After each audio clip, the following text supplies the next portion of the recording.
Yeah. Hey, baby. What's happening, everybody? Dig deep down on Planet X, yeah? Hey now. I was just listening to Jay Leno introduce me, and every time I hear that introduction, I think about how funny it is every time I go on that show that, like, I know they really need me to go on that show because they don't want me going on Letterman's show, and they know I bring big ratings and everything, but they hate having to kiss my ass. They hate it. It's a very condescending intro. It is. I don't know if I'm just projecting or what, but I know when I come on that show, they hate having me on there, and yet they need to have me on there. And I love it. Isn't that funny? Because I just got the... there's a little bit of affection in Jay's voice, I think. No, he's got to do that because we force him to, or else I won't go on. Because he knows it's very difficult. He's not an actor. It's I think he loves and hates you all the time. No, it's very different. He loves me. Yes, exactly. He loves me because he needs me on the show. It's important to him to have me. No, that's not love. That's need. Well, that's the same thing in show business. Love and need are the same thing. No, I think he personally really likes you. He just... No. He just doesn't understand it. He's in an odd position, let's put it that way.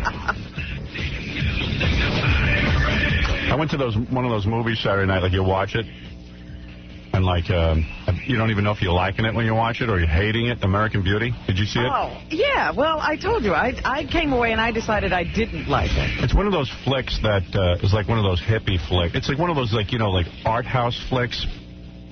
You know what I mean? Like they try to be like Ingmar Bergman. They try to be all deep and everything, but... Right. It's sort of a intellectual.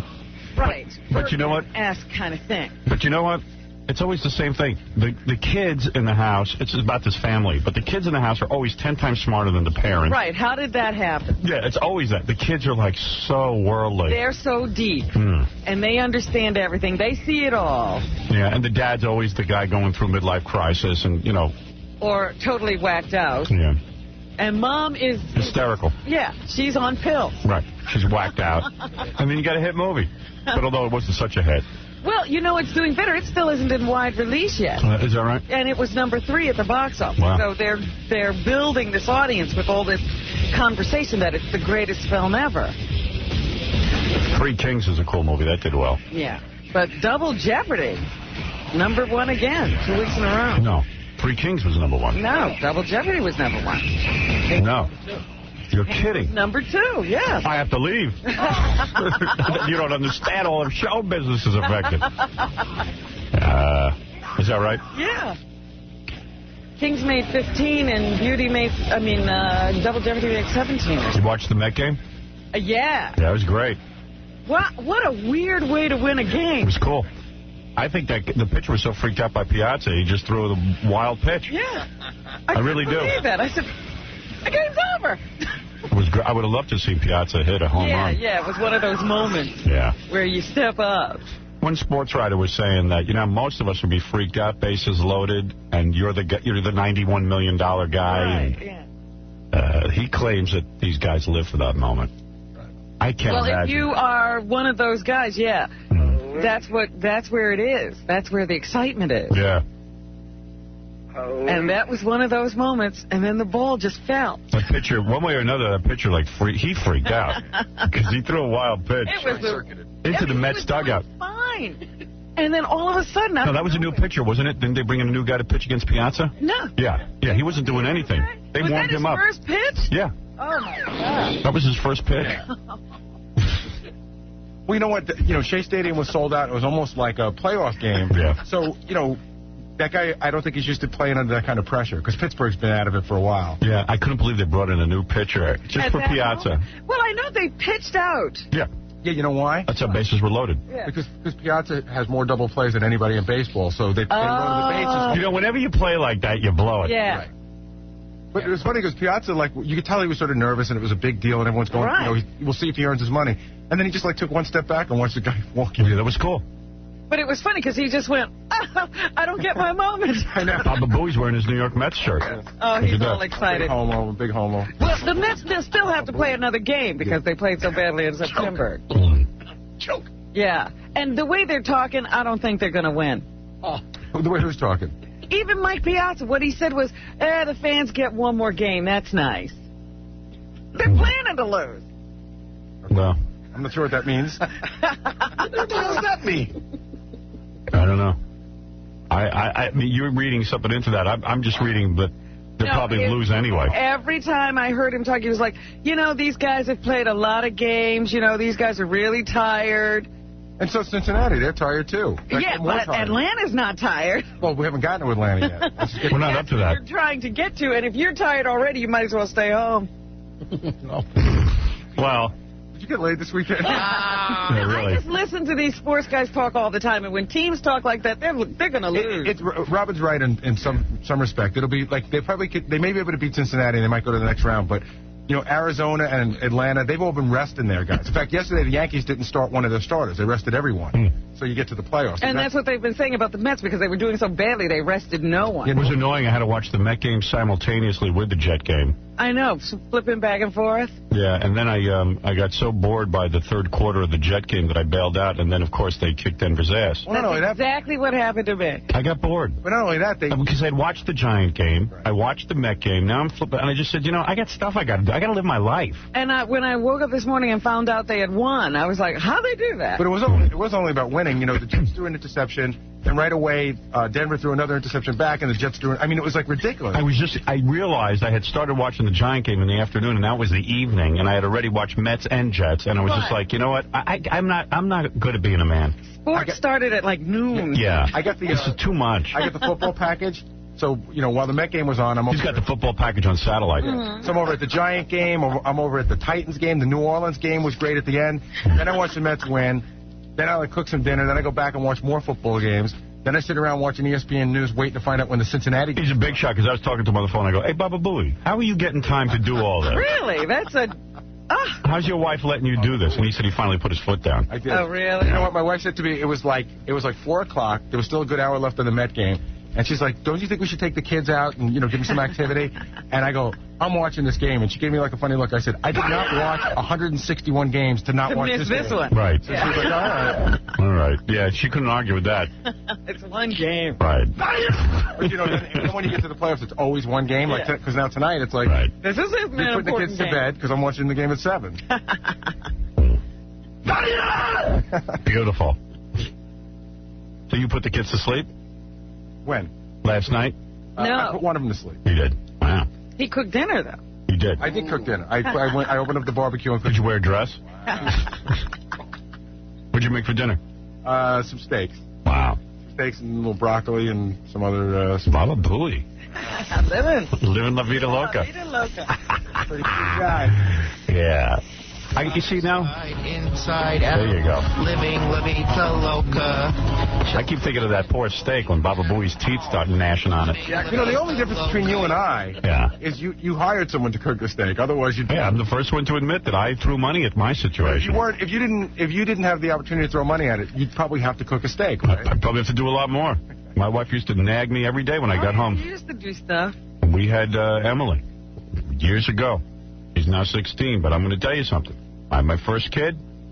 My wife, I would walk in the door. We didn't have any help in the house. I'd walk in the door. I'd be completely blitzed out. Knew I had to, plot my career and everything, do lots of hustle. I've been in here all day. What am I supposed to do? You go shopping. And I'm like... Did you get the milk? I'm like, what? Bingo, Chef Howie. You have to go shopping too, and I did this, and you didn't do this, and then I went, hire someone. I'll work 17 jobs. Just stop. It is weird. You do get a list of the day's events. The worst part is when you first have kids, and then your wife doesn't want to let you leave. Like, you can't leave the house without saying, hey, can I leave right now? Like, you can't even go for a walk. And you're like, Wait a second. She said that she wanted the kids. I work. She takes care of the kids. Division of labor. No, you get home, all of a sudden you're doing her job. Then you want to stay out of the house more because you don't want to come home, because then you got to come home and do her job. So she said her job was going to be taking care of the kids. My job was to make money and go out in the world. I come home, now I'm doing her job. Wait a minute. Go to my job and do my job. Somehow or other, it changed at a certain point. All of a sudden, there was this guys were supposed to come home and help. Yeah, my dad never did that. My dad never even talked to me until I was like 30. Actually, the greatest story of all. When Jackson was first born, we went to Mary's parents' house. Right. And it was a Sunday morning, and it was my turn to get up. And I was up with Jackson at like 6 in the morning, and Mary's father got up around 7:30. He looked at me and he goes, "Where's Mary?" Yeah, what are you doing? Right. What are you doing up? Yeah, what are you doing? What are you, a woman? He looked at me like I was out of my mind. I know. Yeah, somehow you guys got hoodwinked into a whole different thing. Yeah, and I have to pay for everything now. Now I pay for we have 24-hour-a-day people. There isn't a Sunday my wife can't take care of the kids. But here's what it's become now, Howard. Yeah. You work all week. Yeah. Like guys work all week, and women whose job it is to raise the kids, they work all week. So that when you come home, now you guys have to split the rest of the work. Yeah, can I say something? My wife didn't work. Oh, she didn't? No. Not for a long time. She's working now. Now she is. No, but I'm saying her job is to, if her job is raising the kid, Right. she's saying, okay, while you're at work, you're doing your job and she's doing her job. When you get home, you have to split it up. And it's ridiculous. It's like, you know what? I didn't tell you to take this job. You're the one who wanted it. You volunteered for it. Don't tell me now you want to change the rules. She's dabbling at her work. That's the difference between when a guy works and a woman works. The guy is working to pay the bills. The wife's dabbling. Well, you know what? Allison's working because she wants to feel better about herself. Right. And you're working so that you guys can have a structure to live in. Right. Exactly. She's working because it's fun. Right. She's adding meaning to her life. Yeah, she's enjoying her life. If it doesn't work, I ain't working to enjoy. I'm working to pay the bills, You're not looking goddammit. for any damn meaning. Yeah. You're There's no looking for meaning. money. There's no meaning behind any of this. Meaning. Meaning is we're broke. I needed to go back to work to find myself. It's like, well, you found yourself. I need something for me. I need someone raising the kids. You know, I'm pulling a goddamn rickshaw to make money. I have to have some purpose. Plus, a lot of guys' wives who go back to work, they don't even make... I'm really paying, for her to go to work. I mean, she ain't making enough money to support herself or anybody. You know what I mean? In fact, it just screws up my income tax return. It's not a little... Well, for you... It's not a real job. For me, it's like a little bit of extra income. But when you take my wife's hourly wage... A little bit of extra income. When you take my wife's hourly wage and put it against the babysitter's hourly wage, all of a sudden she's not making that much money. When your wife's limoing to a $7 an hour job, then you know you got a problem. Okay? Jeez, come on. All right. Let's take a break. What's wrong with this picture? Sucker. Can I just talk about one more thing? Yeah. Baseball. If the Mets win today, right, they play Arizona tomorrow. Right. Game starts at 11 o'clock at night. Yeah, Really? Bob Booley and I were talking about this on the phone. If the idea of baseball is to hook little kids into it, because little kids love that. Yeah. I especially like the kids who will go, I want to be just like Mike Piazza, and they paint little mustaches on themselves. That guy? That was funny, that little kid. That was great. But my favorite costume is the guy who paints his whole head like a baseball and puts stitches in his head. Did you see I that? have to wonder, who are those people? And, of course, I like the 7 drunken naked guys who paint stuff on their chest. Yeah, that's good. So I'm that even- they form a word. Right. Which is even they're never in order. Right. Fascinated by the people who have a sign for everything.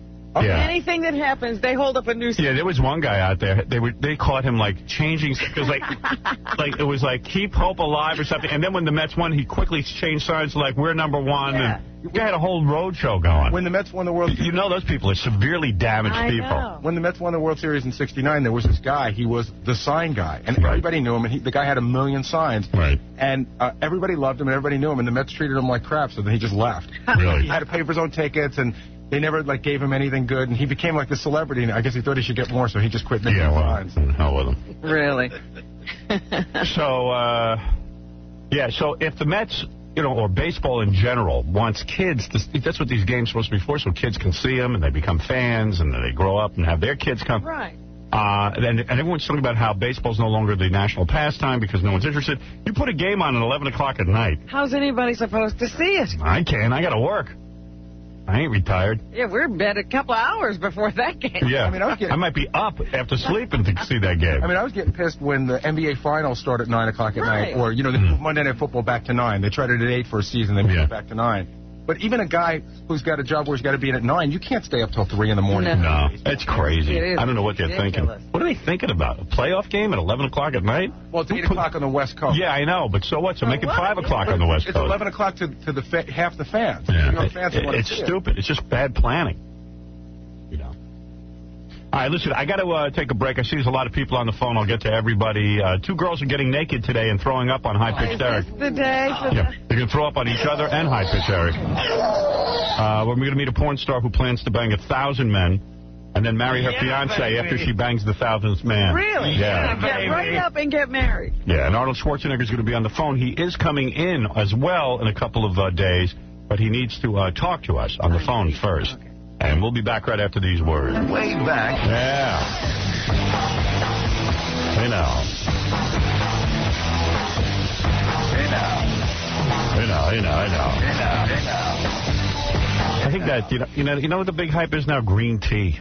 Supposed to heal you everything. When I was in Los Angeles, I had a cold, remember, a couple of months ago? Mm-hmm. So I was, when you get desperate because you can't get rid of your cold? I was drinking green tea. Oh, really? Yeah, it didn't do anything. I know. All these things, whenever they come out, you go, oh, there's the new cure-all, and you try it, and it does absolutely nothing. Yeah, it sucks. Who is it? Are people in a mass hysteria when they start saying this stuff really works? Well, it's one of those things that it's like I was watching Montel Williams last week, and he evidently must believe in psychics and stuff. He had this big, fat Jewish lady on who, I think she was Jewish. I don't know. I might be making that up, but I don't know. I didn't see her. She seemed like everybody's bubby. And she's sitting there, and Montel's very serious show. And she's like, one woman stood up in the audience, and she goes, someone killed my sister or something, killed my mother, and they never found the killer. And do you know the name of the killer, or do you know where the murder weapon is? And the woman goes, the murder weapon's in a dumpster. Forgot it. It was in a dumpster. And so I'm saying to myself, well, so a dumpster goes to a landfill, just point out where it is. Right. Just go get it. So Montel goes, well, it must be in a landfill now. I'm sure we can't find it. She goes, yeah, it was dropped in a dumpster, and well, I'm sorry. But you know what? Your mother's in a very good place right now. She's very, very happy. Does that woman have, like, a really bad red dye job? No, blonde. Blonde? That one's blonde. Because I know I saw one woman on there, and she's very disheveled looking. Yeah, that was her. Yeah, and you go, why would anybody take her advice? And she didn't have one answer for any. Like, if she just, and of course she never mentioned the name of the killer. That she can't figure out. But she knows everything. One woman stands up, and the people in the audience for Montel are like retarded. It's like an infomercial. This woman stands up. She goes, Sylvia, I think it was Sylvia. I don't know. Sylvia, can you tell me if I have any angels? Honey, everybody has angels. You have 2. Excuse me, most people have 2. You have 4. And the woman's like, oh, my God, thank you. Is that why my life has been going right into the crap? Yeah. Meanwhile, the woman didn't look like she was dressed. Can people actually be getting stupider? But it's one of those things like green tea. You just drink it and someone felt better somewhere along the line and everyone goes, yeah. Well, that's the whole thing. That's what I'm saying, because you can get a bunch of people who tell, oh, yes, my mother swears by this, or my sister got cured of cancer. Yeah. And you take it and nothing happened. I know. I'm pretty sure vitamin C and everything else is like that, too. Doug, you're on the air. Sir, I had 2 items. First, I want to congratulate you on a Saturday night show. I really liked the segment where you went behind the scenes of your production meeting. Wasn't that great? Did you see Baba Booey eating? Yeah, and falling asleep and being unattended to the meeting. Baba Booey. Some producer, huh? It's my producer. Baba Booey.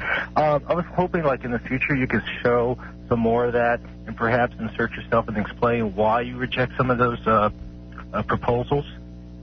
Okay. That's a good idea. Actually, I thought it was a good segment, and certainly we can expand upon that. In fact, we should just do one whole segment of Benji's wacky pitches. Right.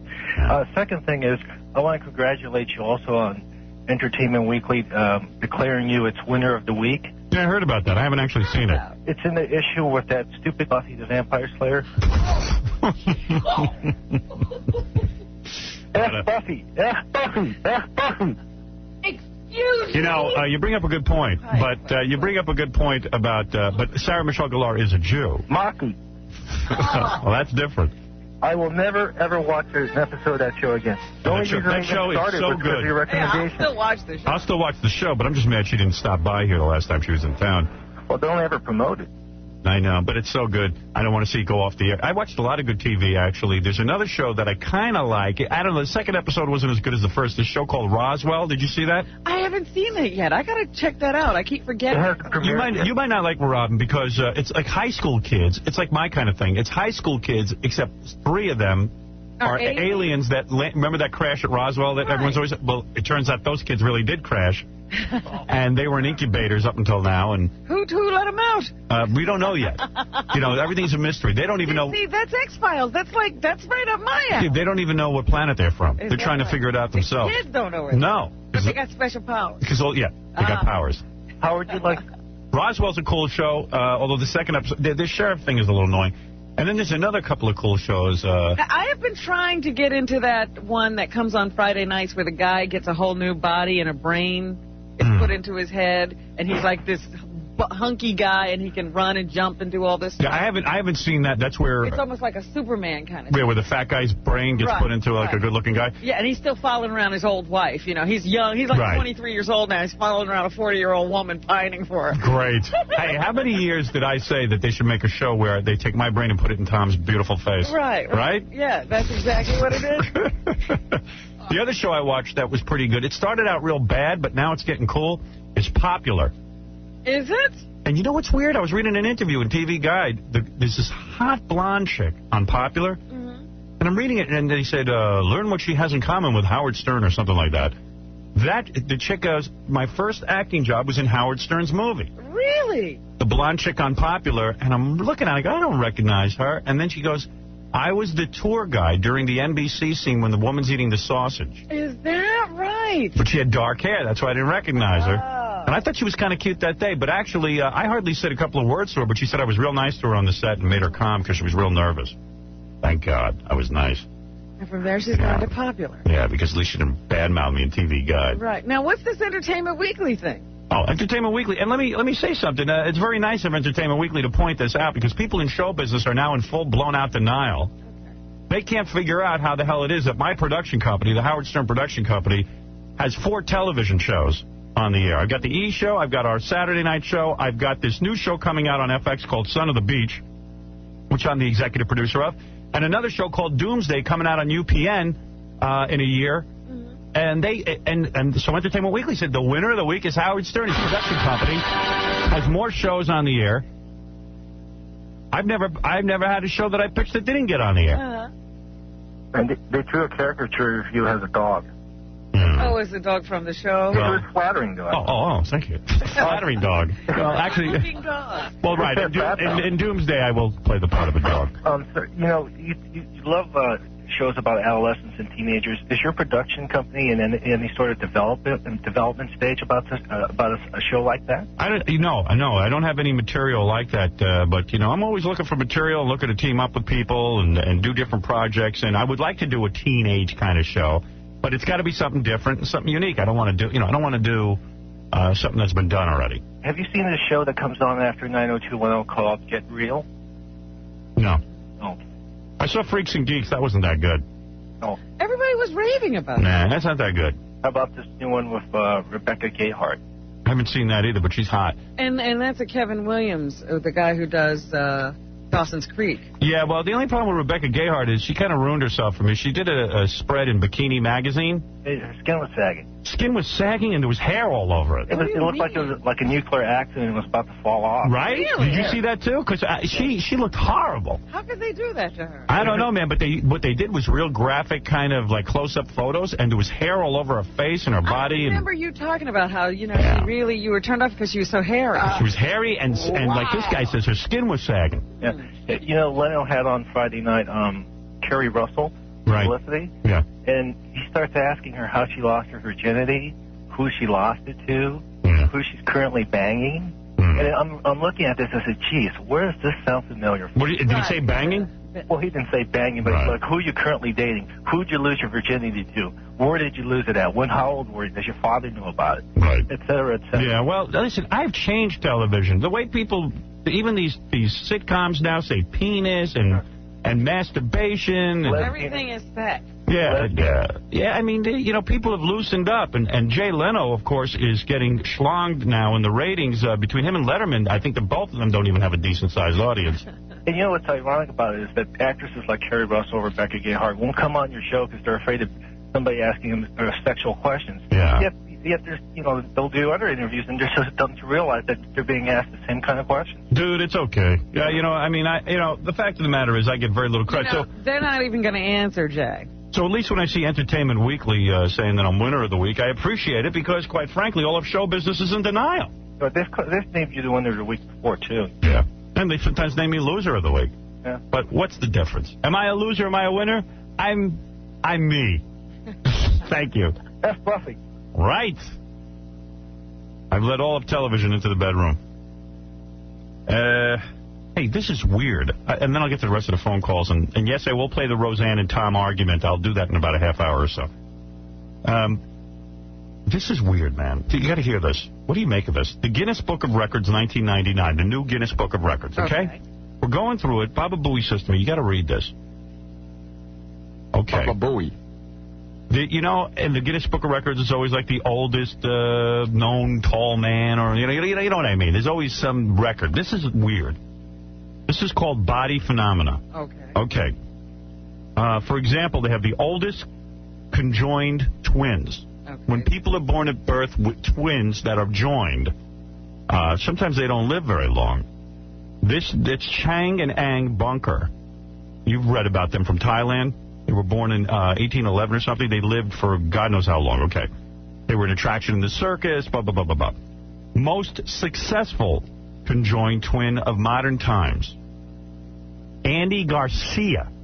What? You know the actor Andy Garcia? He was a conjoined twin? Andy Garcia, the actor who has starred in movies such as The Godfather Part 3 and Things to Do in Denver When You're Dead, What? was born with his twin attached to his shoulder in Cuba in 1956. Where's his twin now? The twin was no bigger than a tennis ball and was removed by surgeons minutes after birth. Oh, Isn't that weird? He had him on his shoulder. How weird is that? That's weird. Yeah, That's why would they do that to that other kid? Remember the guy who had the kid in his face? Yeah, the Chinese dude. Yeah, he kept him. Yep. Yeah, why not? He's a living being. Can you believe that? Andy Garcia was conjoined. I've never heard that. Yeah. He's never talked about that in interviews. No. Now I want to interview him. Yeah. It actually says the guy from the movie, so it's not one of those things where it's a No. different... No, it's not a different Andy Garcia. It's Andy a guy. Garcia. How cool is that? Huh. You had a twin the size of a tennis ball. Mike, go ahead. You're on the air. Hey, Howard, how you doing? Hey, dude. Listen, Saturday night's show, good show. Thanks. I got a big kick out of that meeting, though, but man, you got a bunch of pigs working for you. You got John blowing his nose and coughing and sneezing and hair flying all over. I know, and he's gross. Yeah, Gary eating with his fingers like a chimp. Right.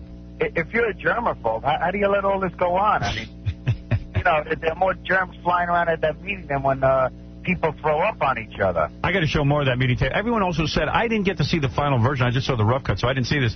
The animation of Scott's head blowing open. How would that look? Anybody see it? That was good, really good, outstanding. The veins in his head popping out and everything else like that. Yeah, So let me ask you something about John. Well, he's got a beard that looks like it's going from his neck to his forehead. Right. His hair's all over the place. What's going on with that guy? He looks horrible, and even, and he married a nice, pretty girl and everything. Everyone feels bad for her. That guy's like a train wreck. Everyone I talk to goes, God, that wife's got to be stuck out on Long Island with John. That big fat belly. He's got more chins than a Chinese phone book. I mean, Christ. Right. All right, Howard, stay strong. Bye. Stay strong is right. That's about the best thing you could tell me. Matt, go ahead. You're on the air. Hey, what's going on, Howard? How you doing over there? All right, thanks for the call. Hey, hello. Yeah. Yo, listen, I got to tell you something about that green tea. You ready?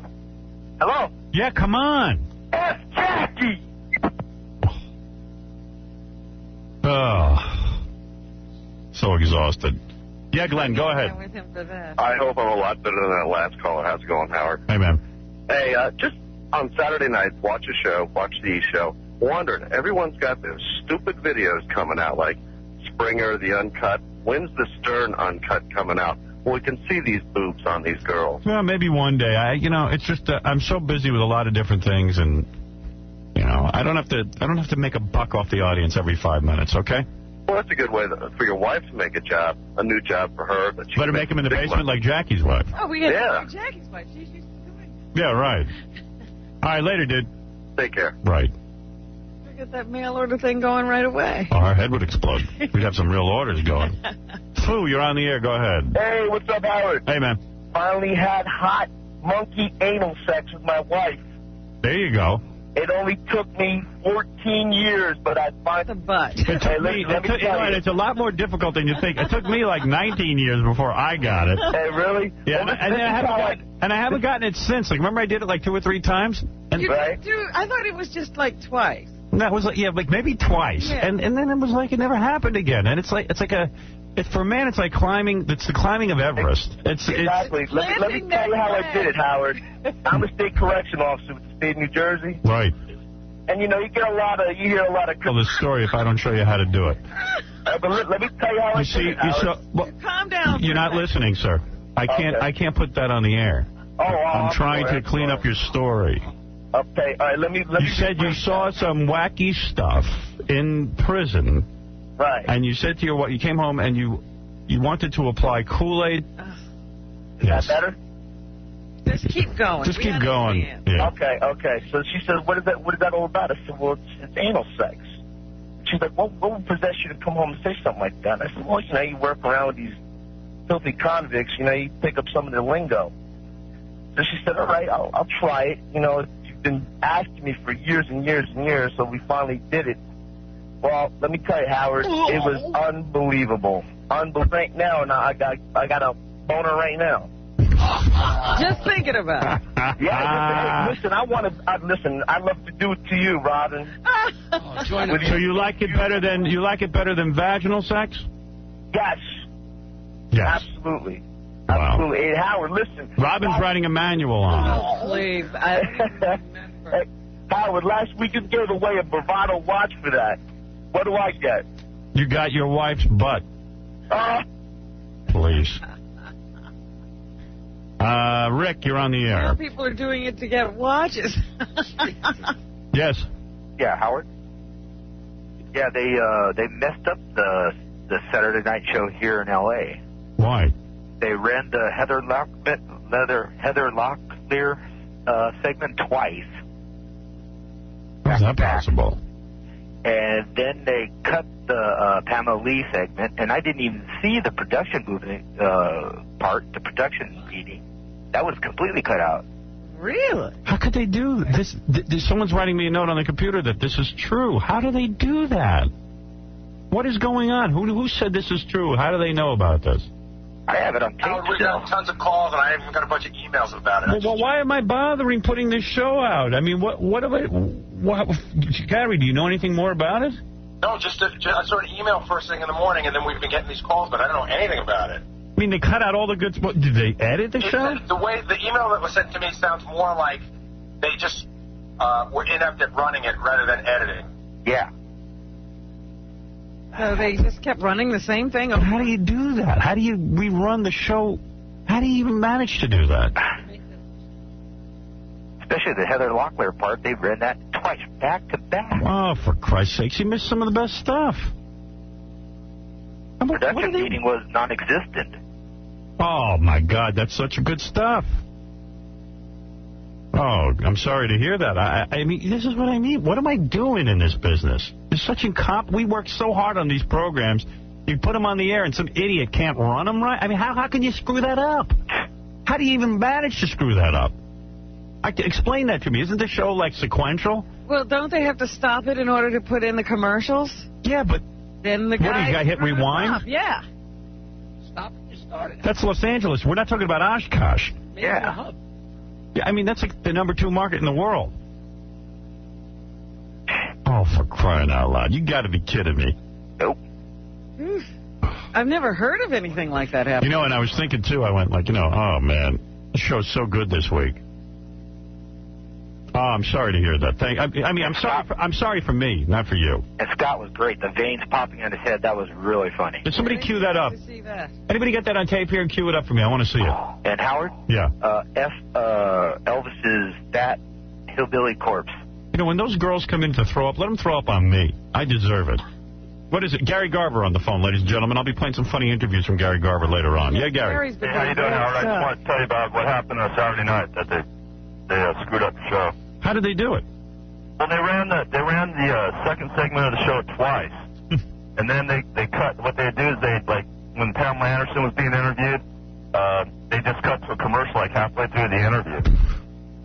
You know, and no one will be fired for that. I mean, it's just accepted around this company. That's a CBS-owned station, right? Yeah, it has to be. Yeah, I'm going to call Mel. I'm going to ask him why in L.A. they don't know how to run a TV show. Why am I bothering?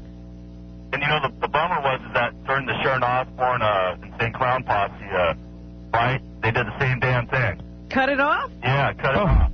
Right in the middle of it.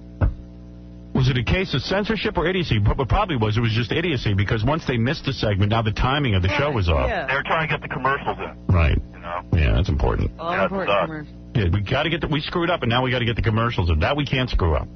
Screw up the commercials. Forget to play those. I know. Man, I wanted to see that. I was waiting for that, you know, a fight with Sharon Osbourne, too. Well, if they have any guts, they'll preempt... What channel is that? CBS. Preempt Letterman tonight and rerun it. I guarantee you we'll get higher ratings. Take Letterman off the air for one night and just run our show, and you'll have big ratings, and at least our audience will get to see the show. Oh, for crying out loud. Thank you. All right. Oh, that's so silly. Ugh. Yeah, go ahead. Al. Hi, Al. Yeah. How are you? Not too bad. Yeah, Howard? Yes. Hey, how you doing? I'm not doing too good. I mean, I put these shows together, and some imbecile can't run them. Just got some bad news. Yeah, really? Yeah. What can you do? What can you do? Listen, I'm from Montreal. Sir, imagine if you worked on a show for an entire week, your entire life, quite frankly, and all some guy's got to do is hit a button called play. Yeah. That's what your whole career depends on, a guy playing the show. Yeah. We work so hard on these things, too. Yes, what can I do for you? You say you live in Canada. Well, I'm from Montreal. Right. Yeah, I used to listen to you. Yeah, you started off really good. Thank you. Oh, I think it's kind of contrived. You know, it's just not... What's contrived? Well, I just see your whole personality, the whole... everything you're doing and stuff like it's not what it used to be, right? Well, I'll tell you something. Since I know Robin can testify to this, that since my career began, people call on a regular basis to tell me how I've gotten horrible. Right. This has been going on now for 20 years, and how the show sucks, and how it's over. So no, I don't think it's. You might be right. Yeah, I think it used to be a hell of a lot better. When was that? Sir, what do you think about it? A couple of months ago it used to be better? No. You've only been listening to the show for a few months. Yeah. First of all, if you're from Montreal, I don't even think we're on in Montreal anymore. 3 days. You know, we have changed a lot in Montreal. I got thrown off in Montreal because I happened to say that I thought the French were horrible during World War II. Canada, the government can't handle that. Yeah, well, they're idiots there anyway. So how is he contrived now? Who cares what this guy thinks? So I'm contrived. Go listen to another station. Goodbye. Please, Al. I love you. I mean, don't analyze me so much. Just listen to another. Just abandon me. That's all. Yes, go ahead, Joe. I would love you guys, man. Totally addicted to the show. Thank you. Other than your lackey boy Casey, though. He's got to go. All right. Got to go. But listen, anyway, I went to see Outside Providence. It's a good movie. Based on your opinion, I don't see the good movie. No, you didn't like it? I had to leave. It was horrible. Really? Horrible. Gee, I liked it so much. And you guys raved about it. I thought it was great. Me too. I mean, you know. Well, what do I know then? I'm probably wrong. Bobo, go ahead. You're on the air. Yeah, what's happening, man? Listen, the Saturday Night TV show was great. They're great animation effects. Yeah, I haven't even seen Scott's head blow up. Oh man, you got to cue that up. You have to see it, Howard. All right. Maybe they can cue that up for me. You got to see his veins popping out and everything. I thought he was got a heart attack. Thank you. Hey, Howard. Yeah. Listen, Victoria is hot. Who's that? She's a piece of ass. Which one is Victoria? The one that came on with the mom and the sister. Oh, yeah. Isn't she? She's a Playboy Playmate. Yeah. Is that the Russian girl? Russian girl, yeah. She's really hot. Yeah. I wish I was doing her right this second. I wish I could just hike her dress up and, like just do her right over this console. She looks so hot to sit in there like that. No, I wish I could just do her right now. Right now. Just take a 5-minute break and do her. That's all I need. Hey, Howard. I pleasured myself last night. I was rolling around in my bed. I had to get up and adjust the sheets. It was so violent. That's up the bed. It's pretty wild in there. You're crazy. Howard. But Victoria is hot. She's a Playboy Playmate from Russia. And I'd like to bend her over and do a wrongness. Do her the wrongness that I love. Yes. Listen, the fight with the Insane Clown Posse and Sharon Osbourne Yes. was something out of Judge Judy's court, man. Yeah, it was fun. Funny. Yeah. Thanks, man. Okay. Wait till you know what I'm going to do next? I'm going to take a break, and then next I'm going to play you Roseanne and Tom. Did you hear that? Yeah, I heard that. Great. I want to get on tape. Yeah, okay. We're going to play that next. All right, thanks a lot, man. All right, later. Bye. Let me take a break. You got to hear this. The other day we had Roseanne on. She hasn't spoken to Tom Arnold. She refuses to speak to him for years since their divorce. Got court orders. Yeah, she has a court order against him, blah, blah, blah, blah, blah. Don't ask me how. Somehow I managed to get Tom on the phone with Roseanne, and the fireworks just blew out, baby. Yeah. It's great. You want to hear a good fight? Stay tuned. It was a 15-rounder. The fur flew, baby. America. I got to admit that yesterday I was like being manly and watching all these games. Like, first I watched the Giants game and Giants football. And then I watched the Met game and I watched the Jets while the Mets were playing. And I had to admit, it was like trying to force something out of me. It's like... It wasn't you? It's really not me, because the whole time all I wanted to do is watch my Star Trek tape, because I had taped the new episode. Yeah. Star Trek Voyager, which was very good, by the way. 7 of 9. There's 2 episodes already. 7 of 9 is so hot. They got her a new outfit, right? Yeah. You could see her thong through the outfit, and her breasts are like, I don't know. They're Why don't they just have her run around naked? Oh, if they did that, that show would be the biggest show on television. They should do an R-rated version or an X-rated version. Yeah, the movie. Yeah. That's for the movie. Just show that on the internet. Like, film it 2 ways. One where 7 of 9 is nude, and where 7 of 9 has clothes. But, you know, I really just wanted to watch that tape and watch movies and stuff. And it shows you I'm not a homo. I want to watch girls. I don't want to watch a bunch of guys in uniforms play games. But I forced myself to watch, although the Jet game I bailed out of, and unfortunately I missed an exciting ending. But Yeah, I didn't stay for that one either. And even in the Met game, I had to keep going back and forth. But, of course, that was such a great last inning. Yeah, I almost missed that because I was out of the room. Somebody called me back. Bases loaded. I got to see it. 1 out. Piazza gets up, $91 million guy, exactly why they hired him. I was waiting to see what happened, and then they threw the wild pitch, and that was great. And I guess it was because they were changing pitchers that they took that commercial break, because that's why I left the room, and then all of a sudden they were back. Yep.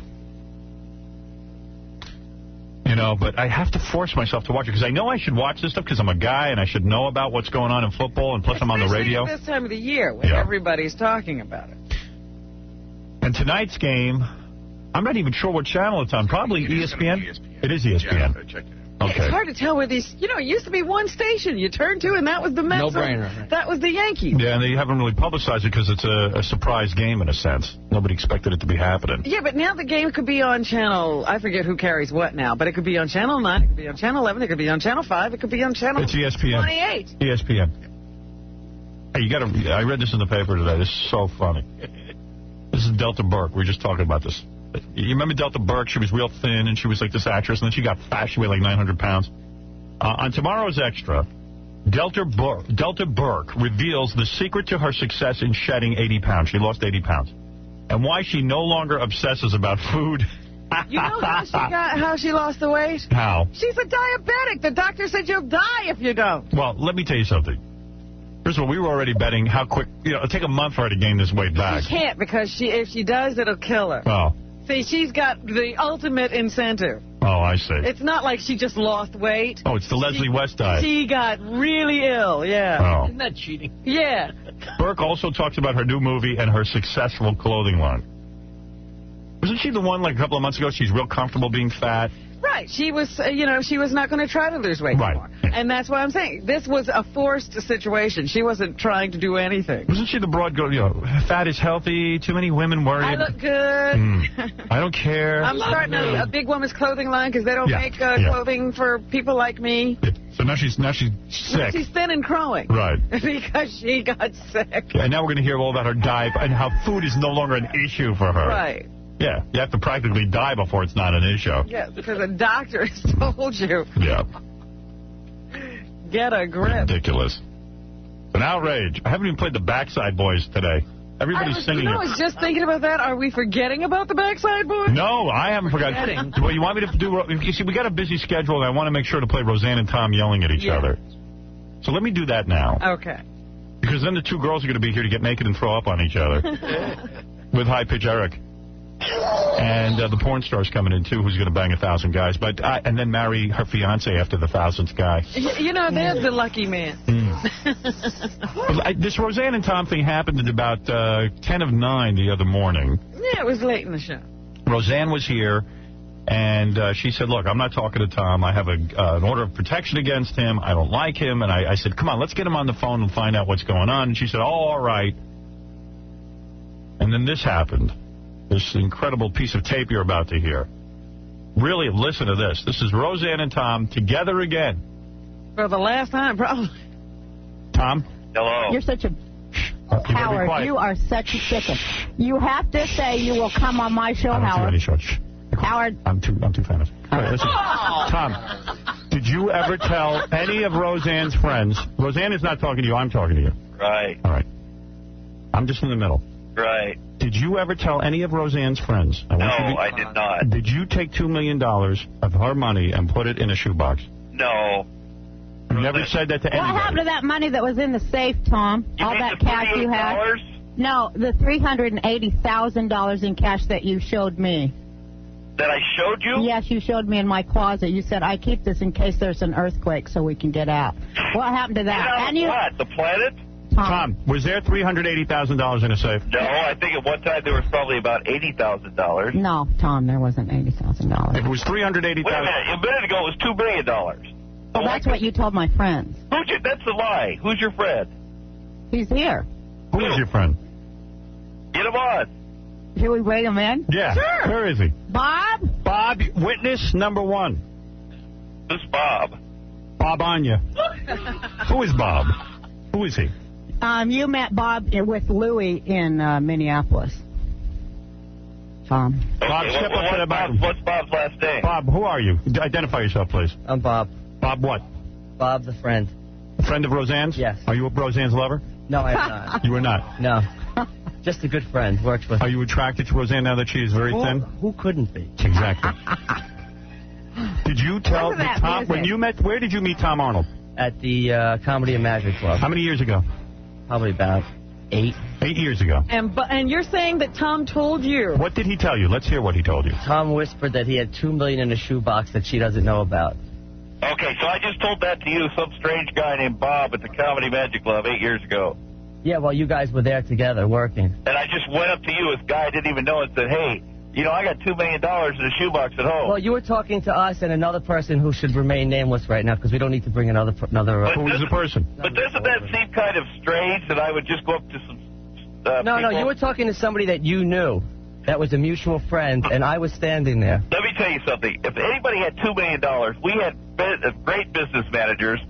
People would know where that money was. And Roseanne, trust me, during that divorce, if you remember right, you people went over everything with a fine-tooth comb. And I think that the agreement at the end was very fair to both of us. Why do you tell people that you didn't take any money from me? I didn't take... You know what? I had no alimony, not $1 of alimony. Because you got $10 million in cash, didn't you? No, I didn't. Yes, you did. What kind of man wants alimony? If you need to believe that some idiot at the Comedy and Magic Club said I got to buy... How much cash did you get, Tom? What's that? How much cash did you get? Let's talk about when you tricked me into signing the fake premarital agreement. Let's talk about that for a minute.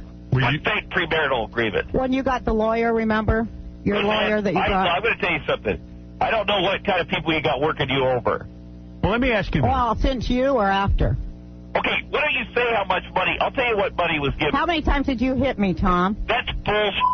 How many times did you hit me, Tom? How many times Roseanne, you said Ben hit you, too. You said Bill Pentland hit you, too. You're full of it. How many times did you hit me, Tom? How many times? You're so full of it, Roseanne. Tom, how many times did you hit me? Everybody has abused you your whole life. How many pictures does the lawyer have of me bruised, Tom? Of you, Bruce? Yeah. And how many witnesses signed the papers in court, Tom? A witness? Somebody you paid. No, Tom. No, somebody that lived with your brother, Tom. Well, let me ask you this. That is bull. Let me ask you something. Yeah. Roseanne is a perennial victim.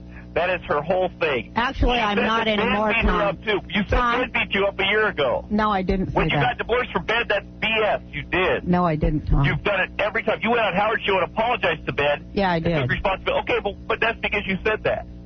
Because I'm extremely sensitive to any sort of violence. Well, I am too, Rosanna. Let me tell you something. Really? Then Nobody took any money from you. Never hit me, did you, Tom? Tom, did you hit me? Absolutely not.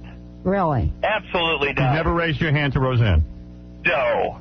Well, how come in court you testified that you did? In court, I testified I did? Yeah, I've got it. I have it in your depositions. That I hit you? Yeah. Well, Roseanne, you've got a lot of stuff. Well, then bring it on. That you put in deposition, Tom, and signed. Okay, Roseanne, that's not true. You don't have that. It is true, and Tom. nobody took $2 million in a shoebox. And not, Did you the just world say is not that to after you, people? Roseanne. Did you just say that, Tom? And you, what's that? Did you just say that for a joke?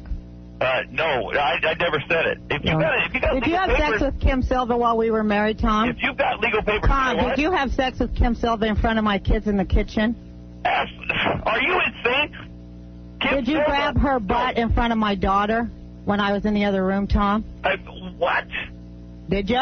Did I do what? Did you grab Kim's butt in front of the In front kid? of my daughter.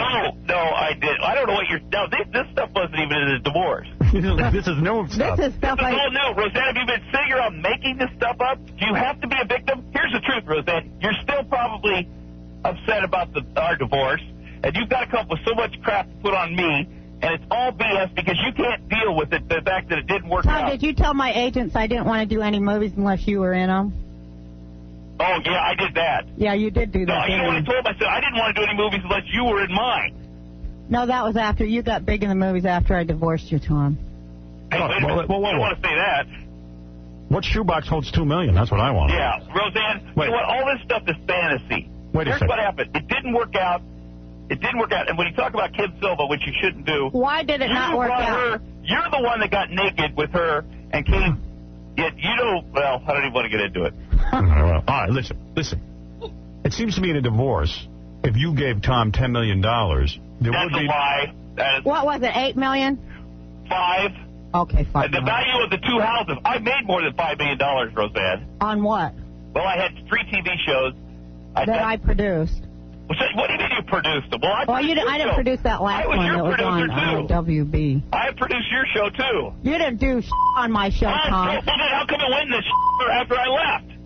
It went in the Well, wait, easy on the S word. Oh. All right, wait a second. After you left, it was on 6 years after you left. It was on 3 years after I left. It was on Roseanne. Tom, are you saying that the show... Oh, it's only because of Tom that I did good.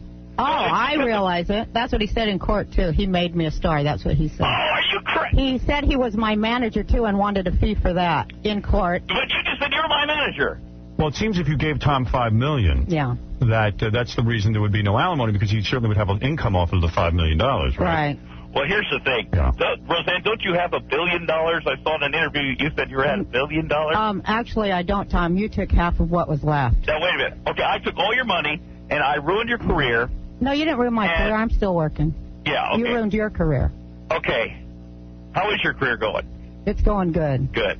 Mine, too. Anyway, good. Isn't that great? Yeah. All right, listen, Why are you so bad? Why are you so bad? Because I feel like you ripped me off, you know. Well, what do you want from me? I want my money back. I'll tell you what. You give me go through the financial records, what I made during that marriage. That I gave you mean? No, what you didn't give me. Yeah, I did. What did you give me? You worked on my show. You sat in your office and slept. You had a pillow and a blanket, and you slept on a couch. And that's all I did the whole time. And you took about $10 million a year for that. No, you didn't. I did $0. I was the devil, Roseanne. But you know, when you marry someone, you got to split up the 50-50 with them, because that's the law. I guess that law was put in place to protect women more so than men. Because, listen, you leave a marriage and who the hell knows. Right, well, Roseanne, I don't begrudge what was given to you legally, let me say you. You're afraid that maybe some money was taken. Well, after he was gone and I saw where it went, I was shocked. And, I'm going to always be shocked, Tom, and I forgive you for everything else, but that I can't. Well, that's because I have 4 kids. Roseanne, let me tell you something. That's bull. Everything was completely legal. Whoever said I had $2 million in the shoebox is one of these nuts that you got working for you that's making up crap to keep you people said that while we were married, too. That there's $2 million. You heard it from more than one source. Yeah, what about all the stories that he sold? What about all the stories you sold to the Inquirer? What about all that money? You don't admit to that either, right? From before we were together? All the stories you sold to the Inquirer, Tom. Roseanne, You didn't do that either. You and I both used to talk to the Inquirer 10, 11 years ago. Did you not take money behind my back from the Inquirer that we had to Are you telling me that you did not know about that until No, I didn't know that you were selling stories behind my back to the Inquirer, Tom. You did not know? No, I did not know. Okay, well, that's my fault, right? Then that's BS and my Maybe you fault, guys too. were planting false stories in the Inquirer as kind of like as a gag? Yeah, No, well, he was. Oh, he was. You were not in on it. Years ago, we were on drugs. Roseanne, you want me to start telling stories about you? Is that what you want to hear? Because you do have kids. Save them for your book, Tom. Yeah, aren't you doing it in your act now? I heard you were back in stand-up clubs doing all material about me. All material about you? Yeah. I do 2 or 3 jokes about you. Have you ever done any jokes about me? I try not to even talk about you because I don't want you to sue me again. You've taken enough of my money. Roseanne, I've never sued you. Number one, I wish there would be some sort of reality barometer there with you. I've never sued you. You have Nobody has threatened to $2 million sue me in the several box. times, Tom. Nobody could have just taken money with those accountants and all that. The idea of you two getting back together is impossible, I see. I don't know. I think it's working out pretty well. I really, I pray for you all the time. I do. I send you, I pray for you, and I pray to, get over feeling ripped off, because that's not a good place to feel. Well, Roseanne, nobody ripped you off.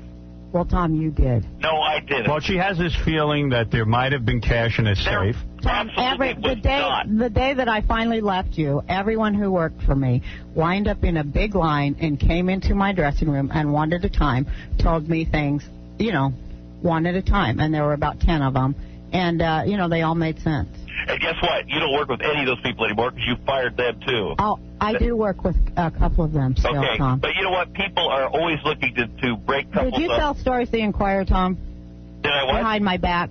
Did you make me get Can you just say yes or no? Everything you ever do. Do you ever do anything, Tom? Did you ever do anything wrong, Tom, in your whole life? No, I've done a million things wrong, and so have you. Have you? Okay, I have too, but have you ever done anything that you're sorry for? Or have you ever apologized to anyone in your life? Absolutely, I have. You haven't apologized to me. Well, I have apologized to you many times. After we broke up, I wrote you some letters, which I'm sure you have because I saw them. No, you never wrote anything. Yeah, I did. In fact, I wrote them to you, apology letters. You corrected the spelling and sent them back. Oh, that one I did. That's yeah, kind of funny. I did do that. That's very funny. Yeah, but because he sent it to the show just so he could get press about it. Right, Paul, let a couple of people get in. Paul, what do you want to say? Howard, I just want to say that Roseanne sounds very collected, and Tom, you're shifty. He's shaky Tom. You feel Tom is coming off poorly? No credibility whatsoever. And Roseanne was a nut at the beginning of this interview, but she just collected herself very well. And because I never was able to. He's probably gonna sue me, and I'm terrified. Right. But I've stayed quiet for a long time about it because it was really horrifying in Hollywood because. He had made that movie, and he got the big guys on his side, and they shut me down. He had Arnold Schwarzenegger and all them on his side, and he got the big lawyer. I didn't. They turned around on me, all of them. My own agents, they got rid of me and kept him. You felt that he got the better of the situation. He did, because he had the movie. You feel? He got Hollywood. He got Was it terribly upsetting to you that his film was a hit? The film with Arnold Schwarzenegger. No, because he got that film as a favor to me because they were trying to get us to go over to ICM from William Morris, and Tony, I can't remember her last name, the agent, it was right when we were in negotiations to go over to another agency, and she got him that reading in part as a favor to help, me to go over Everything was about you, Roseanne. My performance. You should ask her, Tom. You did that. You did that performance. I didn't say anything about the performance. Yeah. Roseanne has a feeling that perhaps did you have to audition for the role, Tom? Well, yeah, of course I did. Jim Cameron wouldn't hire somebody because of a favor to Roseanne or to... You got the meeting with Jim Cameron because of Tony. Tony Howard. Yeah, Tony Howard. Well, that did help, and John Burnham helped, too. Yes, and they were both John Burnham was my agent. Well, and Tony Howard was we were the ones together that were going over there. Listen, I appreciate... But, I probably was worth more money to them than you were. Well, you were, and Roseanne, you did so much for me, and you gave me my first job, and I appreciate it. Did you ever say thank you? What's that? You don't ever say, I'm sorry, or thank you, do you? It sounds like he is thanking you. Okay, cool. You know what? I am sorry, and I thank you a million times. What are you sorry for? I'm sorry that things did not work out. And I'm that's sorry all for a you're lot sorry of things. for, right? I'll tell you the truth. Give me one or two honest things you're sorry for, and I will be able to forgive you. I hope, because I don't like having negative feelings about anybody. Well, maybe this could be patched up now. Well, that it's all... that'd be cool. Tom, is there anything you're sorry I need for? you to apologize for things that you really did that were wrong. Well, specific things? Yeah. I'd like you to apologize for hitting me. Oh, Roseanne, I never hit you. Well, here's to hear in that. court records that you did. Paul, go ahead. You're on the air. Bring those records in. That'd be great. Paul, go ahead. You're on the air.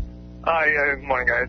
I just want to add something to the discussion here. I used to be a driver for one of Roseanne's lawyers, the main lawyer in the process, and I sneak up to the paperwork regarding the deposition, and it's absolutely true that Tom Arnold admitted in the deposition that he hit Roseanne and several. Now, wait a minute. You're a driver? You're a limo driver. You're a limo. In all fairness to Tom, you're a limo driver. It's just me saying this, and there's no way I can prove it. Well, I can prove it. You're saying that Tom admitted? You're saying that Tom admitted in the deposition? I have the deposition. Yes, Tom admitted in the deposition that he hit Roseanne. I was his driver, and I actually knew, the lawyer was taking care of this. What's the lawyer's name? Well, it doesn't matter, Tom. Wait a minute. Well, you're making an accusation. What is the lawyer's name? It's just someone. I'm just someone calling in. Well, what is the lawyer's name? And there's no credibility to what I'm saying, obviously. But I'm just going to tell you something, Tom. And I'm very fond of your work. But 80% of the country knows that you took Roseanne for a ride, and you should admit to that. Okay? Well, wait a second. In all fairness to Tom, though, that guy is a limo driver, right, Roseanne? No. Oh, you don't. No, I'm just saying he's not the lawyer on the case. Right. No. Right. Listen, Steve, go ahead. Say something. I just asked Tom to apologize to me. I don't care what any witnesses say. Can he just apologize to me for hitting me? Roseanne, I never hit you, and if you need to believe that... You want me to get the deposition? Yes, I do. All Get right. the deposition. Then what are you going to say when it says yes in there? You're going to say I made that up? Well, wait a minute. Is it my deposition? Yeah. So I'm the one that said it? Yeah. Oh, okay. And I don't know that I said it? Well, I don't believe you know a lot of things you say.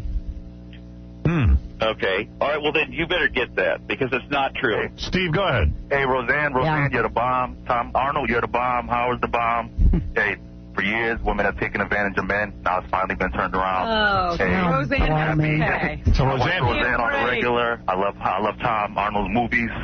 Everything's great. Right, well, okay. Everything's lovely out here. All right, Good for you. Well, good for you. Jill, you're on the air? Hi, I want to say, Roseanne, I have so much love and respect for you. I've loved you all your career.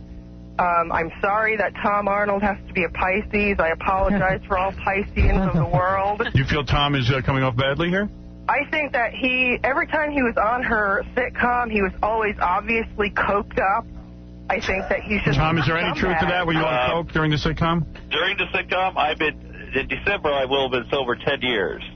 So... It doesn't mean anything to me. Well, I appreciate that. But I guess she's watching the reruns. Well, that's good that you're doing that. Maybe the first time I was on, I was. So I guess the two of you could never really patch things up. It sounds to me like it's irreconcilable. I thought it would be nice if you two could say, hey, you know what? We had a good ride for a while, and then it's... No, I just don't want to hate anybody, because Were there ever I've good had times? so much hate in my life that I just want to let it all But go. you hate me. There's no doubt about it. I don't hate you. Yes, you do. I feel ripped off by you. Well, what do you... I don't hate anybody. If I could prove to you that these people, that whoever says there was $2 million in a shoebox, somebody could have proven that. Tom, would you be willing to take a lie detector test? Absolutely. To say that you never... Because I think this would calm Roseanne down. I'm going to tell you the truth. I think the one thing out of all the stuff here that really bugs Roseanne is that she has this feeling that there was $2 million in cash. Right. And that was taken from her. No, it's not just that. It's not the only thing. Okay, and the hitting thing. No, there's more. There's more. But if the cash thing seems to really... It was just the total walking through my life with... But Tom is saying he's willing to take a lie detector test. I don't care. That he Really? took $10 million in salary for nothing. And he took money and the divorce, and he might have taken cash. All right, but let me say something. A lot of money. Let me say something. there was a lot of money. But the honesty factor is the thing here that's the issue. No, because... Is Tom being honest, and Tom saying, I would take a lie detector I don't test. care if he takes... It doesn't matter. Tom will do anything to revive that career. No, wait a minute. Let me point out something. But the Roseanne and I, let me say something. It's not like I met her in Hollywood. We met before she moved to Hollywood. We met when I was 23. How did we meet, Tom? What? How did we meet? We met at a comedy club in Minneapolis. What were you doing? I was opening up for you. But what were you really doing? Opening up for you? What was your other business, Tom? What was my other business? Yeah. I was just started doing stand-up comedy. I don't know. I was a bouncer in a bar. I don't know. Your other business? What, Roseanne, tell me what my other business was. No. Was he in sales? Yeah. What? Is that what you're implying? Yes, he was quite a good salesman. Now, wait a minute. Okay. All right. So, I was 23, and I was a salesman. Listen to him. He's smirking while he's telling this story. You can hear it in his voice. I don't feel he's smirking. I was a salesman. Well, he's trying to understand what Roseanne is saying. He knows what I'm saying. No, I don't know what you're saying. saying. So why don't you say it? Why don't you just say it? No, don't Why? say it. Why would I do So that? who is down there with you? That is... That's Bob. Why are you going to stalk him now? What's that? A man who wouldn't take alimony, like any real man in this room. Hey, no man in this room would. You asked for alimony the second I walked. That was your question. You never got alimony. Right. And no man in this room I know would take alimony. I would. I would. Why do we have to talk about? Okay, Yeah, why can't we Tom, just get I rid of forgive it? you. Publicize I you forgive enough. you. I don't really care. I really don't care. But why do you have to come up? Why why would you believe that? Well, it doesn't matter. Why would she believe what? That there's $2 million in a shoebox. The more the outrageous story, the more she believes them. And he just I said I didn't know if it was true or not, Tom. But you believe it's true. I can tell by the way you're talking. Well, I don't know what would be true or what wouldn't be true where it came for you. I have no idea where the truth is and the. What is it, Mike? What is it? Mike, you're on the air. Hey, I'm calling because Tom Arnold is so full of crap. A few years ago, when Roseanne first got involved with Ben Thomas, I happened to come across some correspondence. Maybe Roseanne can't talk about it because she's scared he's going to sue her, but it talks about their relationship, and Tom acknowledged, I saw in writing back and forth, that he did beat her and he was apologizing. It was a game. Well, Tom says here that he did not hit her. Well, absolutely. A game? Well, first of all, who are these people that have all this correspondence? All right. So, in other words, let's say this. My intention here was... I just want an apology. Tom, will you apologize? I apologize. And another for what? thing. For what exactly? First of all, I thank you for everything. What do you apologize for? Just ask me to forgive you and I will. Okay. Forgive me for the $2 million in the shoebox. I'm kidding. Okay. What do you know what? I will tell you this. Okay, I will forgive you for the $2 million. Okay, well then forgive me for all that other stuff too. What, the hitting? Everything. The sex with all the women, everything terrible. The laying on my couch with my thing, everything you've accused me of. The hitting? Roseanne, you have to believe that. You know better. Tom, I have the deposition. Well, then get it Just out. say you're sorry, Tom. Get it I out. forgive you. Just say you're sorry, man. Roseanne, you need to be a victim. Tom, just That say is all you're sorry. There was no Just hitting. say you're sorry. Well, I think he doesn't want to apologize for something he doesn't believe happened. Right. Well, then I'm sending the depositions to you, Howard. I will read them on the air. Okay. Please do. Tom, I have your permission to read them on the air? Absolutely. All right, I will. All right. You got to read them all, though. You read it all. I will read it all. I can't read the whole deposition. I'll read the part about the hitting. Yeah, I'll highlight it. Okay. Please do that. Do you want me to send him the pictures too that the lawyer had? Yeah, send him the pictures that the lawyer had that the judge looked at and said, what the hell is this? This is a bad Polaroid. I don't know what this is. And send the judge's comments with those pictures. I'll just send the pictures. I don't believe Marriage is tough. I'm surprised both of you got married after this marriage. Seriously, why didn't you just... I got married because, Ben was my bodyguard. Right. Ben lived 2 minutes from my house where I lived with Tom.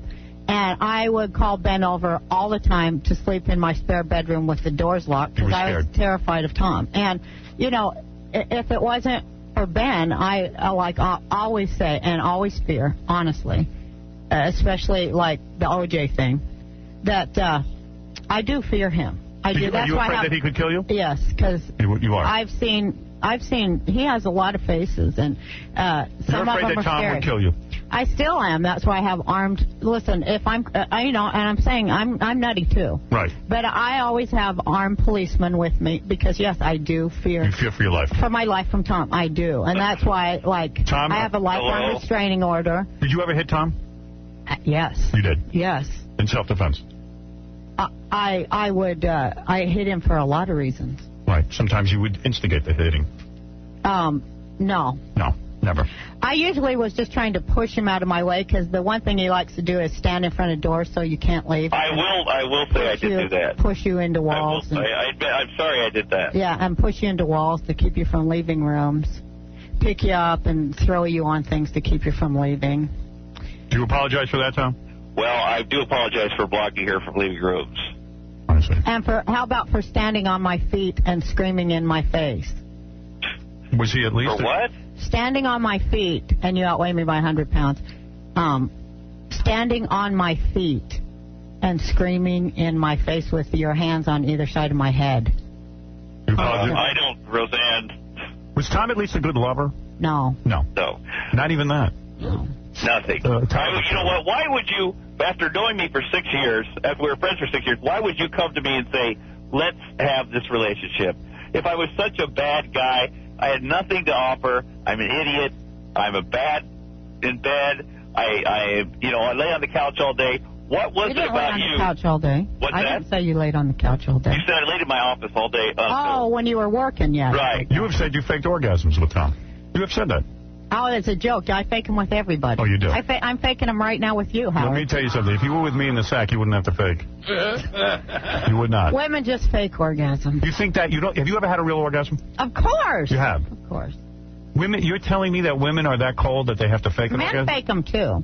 One time I did. Yeah, guys fake them all the Once. time. Oh, I've been talking to men and asking them, and they say they fake them all the time. Really? Yeah. I You can't get believe tired. that. You get tired. Oh, not if you're doing it right. It happens very quick. I'm telling you. I have faked it only once. When my wife was trying to have one of the kids, and she was hounding me for sex 24 hours a day, and I just had to fake it because I couldn't do it anymore. I was tired. That's the only time. She was hounding you for sex 24 hours a day? She wanted to get pregnant. Does your wife hound you for sex a lot? No. No. Do you hound I'm married her? 20 years. Hound. I know. That's what I can't believe. Well. I can only, I don't think I could ever stay married. We know you can't. We know you definitely can't. Tom. As soon as I have sex with a guy, I just really, it's over. It's over. Gotta It's enough. go. It's enough. Yeah. So even Ben can't satisfy you, really. Well, he does a damn good job. He does. Yeah. I mean, he does Tom, a really good job. do you ever, in your thoughts, think about Roseanne and say, God, I wish I could be back with her? I mean, has it ever, for once... Of course not. He's horrified of me. No, I don't. I wonder. I think he might be still in love with you. I think that I'm very sad that things He turned thinks out I the way have some more money. I think he's No, I know, Roseanne. Listen, everything is not about the money. Really? Did you like me? Why was it you liked me? Why did I like you? I think I liked the wrong guy. I figured that out. I liked the guy that, you were pretending to be. Okay. So But the real guy I didn't never like that one. Okay. All right. Well, there it is. All right. Let me tell you something. My plan has gone awry. Now, you really screwed me out of talking about my rock and roll career. No, I'm going to talk to you about it now. For Tom Arnold. Because I haven't done enough for Tom Arnold. Oh, you're constantly doing stuff for me. Tom, let's leave it at that. Let me talk to Roseanne. There obviously is no love here. I wish you the best. I thought the Good two luck. of you might actually patch it up Well, today. good luck to you. I wish you the best. No. Can Tom open for your band at CBGB? I pray to God that I can, just feel more love inside me for everybody. Let's pray for that for everyone. Yeah, for everyone to feel more. Tom, I'm sorry that this could not be patched up, and Roseanne, I'm sorry. But I don't wish you nothing bad. I do pray for you. I do pray for you. I really do. I pray for you. Oh, good. Well, thank you very much, Roseanne. I pray for you, too. Thank you. All right, Tom, obviously, this is not... Well, at least they're in each other's prayer. At least everyone's praying. Yeah. You're into the Kabbalah, right? Kabbalah. Yes. And I just positive. I'm trying to get more... You never put a spell on Tom or anything like that? Well, I did one. Yeah. But I took it back. You did. What was the spell? The spell I did on Tom, I did right after I divorced him, and I took some of his hair and some of this to the ocean, and I... Well, that's where Tom's hair went. Wait a minute. And I tied it to a mirror, and I threw it in the ocean, and my prayer, because you can only do positive, you can't do negative, yes. And my prayer for Tom was that he would someday have to see who he really is in a mirror. Wow. And I threw it in the ocean. And, I think that would be a good thing for Tom, for your karmic whatever, for that to happen to you. Tom, and I do wish you the best. And Tom, if you I know you do, Rosie. Thank you. Super. Thank you, Tom. Thank you. I'm sorry it didn't work out better. That's all right. I will see you soon. Good luck. Okay, bye. Thank you, Tom. That's Tom. Wow. Woo. That was a great call. Don't you love other people's fights? Yes. I like that, like, Roseanne kept her voice very low, but you knew, like... I'm seething with them. You know what I like? That we know less now than we did before we started talking. Yeah, who knows what happened as a result of that call. And you never will. I've yet to receive a deposition, by the way. I was going to ask you that. No deposition? So far, I've not received one, but it is only Monday. You never know. Let's go. Wow. Well, with any luck, the two girls will be in here soon to get naked and throw up on each other. And erase this from our memory. They are here, Howard. Oh, they are? And you know what? The girl is going to bang 1,000 guys? Yeah. Cute. She's cute. Yeah, like I expected some skanky chick, but she's pretty cute. Wow. What are you saying? That the gangbang girls are all skanky chicks? Yeah, 1,000 is a lot, Robin, for any woman. You saying a good-looking woman would never bang 1,000 guys at one time? Maybe yeah, that's what I'm saying. 300 or 400, but not 1,000. Well, let's take a little break. We've just heard some exciting radio between Tom Arnold and Roseanne. Yeah. And it was great. That's what I call good radio. Tom did agree to take a lie detector test. Yes. I hope that doesn't get lost along with the deposition. I think we'll see that when we see the deposition. I wonder if I should play a Backside Boys song into the commercials. Why not? Yeah, come on, everybody. Every homo, every sissy, every cowboy, let's tongue kiss tonight. Backside's back all night. All right. All you homos and tight young boys, Crisco brothers, let's make some noise. You got body hair, we're gonna shave it now. Gonna dress you up like a little Boy Scout. Do we like lions? Yeah. Do we like juicy butts? Yeah. Do we love nipple rings? Yeah. If you look like Ricky Martin, jump into the shower now. Every homo. Yeah. Every sissy. Yeah. Every cowboy. Let's tongue kiss tonight. Our backside's back, all right. All right. We like to wrestle in the nude. I like anal, how about you? Smart or stupid, we like them all. Pull down your pants in the bathroom stall. Do we like lions? Yeah. Do we like hairy butts? Yeah. Do we love nipple rings? Yeah. If you look like Ricky Martin, jump into the shower now. Every homo. Yeah. Every fairy. Yeah. Every cowboy. Let's tongue kiss tonight. Backside's back all night. All night.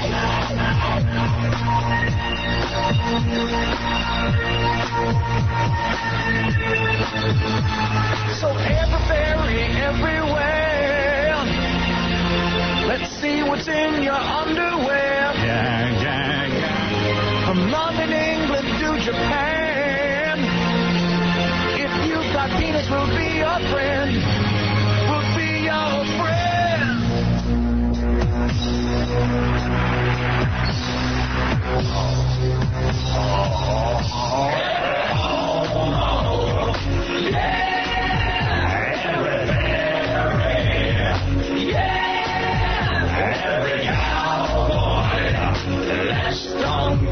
Tonight, a backside back, every hole.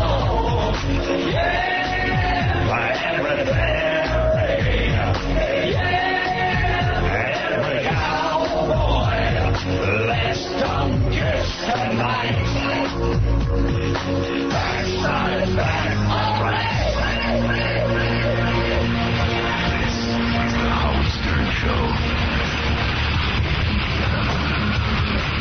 ready for girls to puke on each other. And a porn star who's going to bang 1,000 guys and then marry her fiance on the 1,000th guy. Is he coming here? Oh, yeah. It's Vomit Monday. We'll be talking Arnold Schwarzenegger also. Thank you, O.J. Thank you, O.J. wants Geraldo to give all his money over to victims. That's great. Because O.J.'s not going to do that. No. O.J. got his own situation. Jackie Penthouse Joke Page Martin. Here's a piece of O.J. trivia. Did you know that the original choice for Jim Cameron's Terminator was O.J. Simpson and not Arnold Schwarzenegger? No. That is the truth. Really, man? That's who they wanted for the role. Really, man? Jackie, yeah, that's right. How did he lose that role? I would love to know how. Jackie Penthouse Joke Page Martling, Friday and Saturday, October 15th and 16th at the Riviera Hotel on the Strip in Las Vegas. For MP3 audio and filthy 3D Joke Man, visit jokeland.com. Jackie's 3 filthy joke CDs and cassettes are only $12 plus $4 U.S. shipping. Buy 2, get 1 free. Call 1-800-323-KING. Did you know that the actor Andy Garcia, according to the 1999 Guinness Book of World Records, that Andy Garcia was a co-joined twin when he was born, that he had his brother was actually attached to his shoulder and was the size of like a tennis ball. Now, what did they do with his brother? They killed him? No, his brother now works under the name Danny DeVito. Oh, no, I don't know. I guess they killed the little brother, yeah. How could they tell us a boy? Well, they were conjoined twins. They were twins. All right. Gotta be a boy. How is that a world record? Well, he's considered the most successful co-joined Yes, the most successful. That's how he's a record. That's unbelievable. I just read that. I couldn't believe it. And you argue with that. Who's more successful? On TV tonight, the Mets have their big game. That'll be on ESPN. I don't know what time it starts. 7 o'clock, yeah. Letterman's got Bowie. We have Bowie tomorrow. Speaking of Letterman, man, they gave him a scathing report in the... I just read this. Somebody sent it to me in the Washington Post. What, really? They're giving out report cards?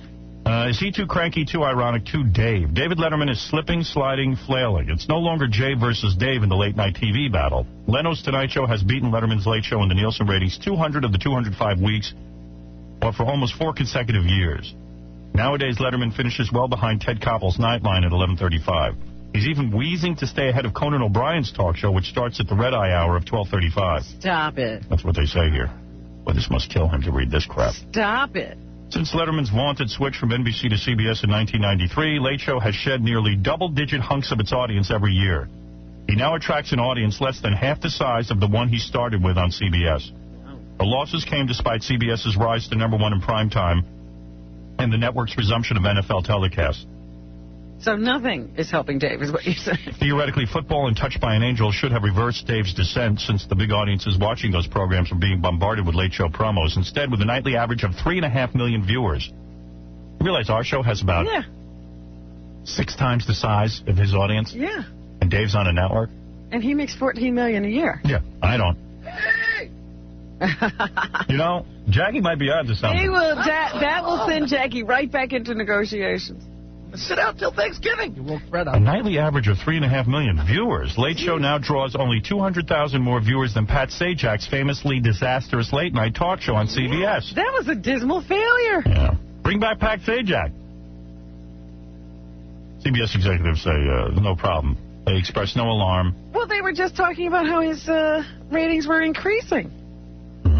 But got to the end of the not showing in the ratings. The frustration is we feel misplaced, says Rob Barnett, Late Show executive producer. It's clear that people watching CBS in primetime are not the people flowing into the Late Show or Craig Kilborn's talk show at 12:35. Oh, so they're creating a whole different audience. Yeah, the people the network is promoting our show to will not watch it. What does that mean?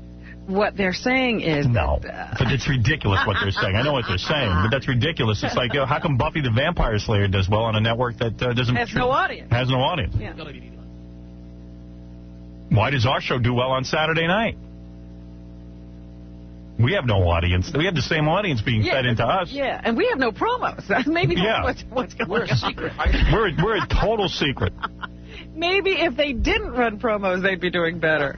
Oh, Howard, I saw another one of those CBS, what are they, the weekly or are they monthly, those little report things? Yeah. Those newsletters? Once again, and there is not... You know, it's funny you brought that up. I put that in my briefcase. I was going to bring that up on the show.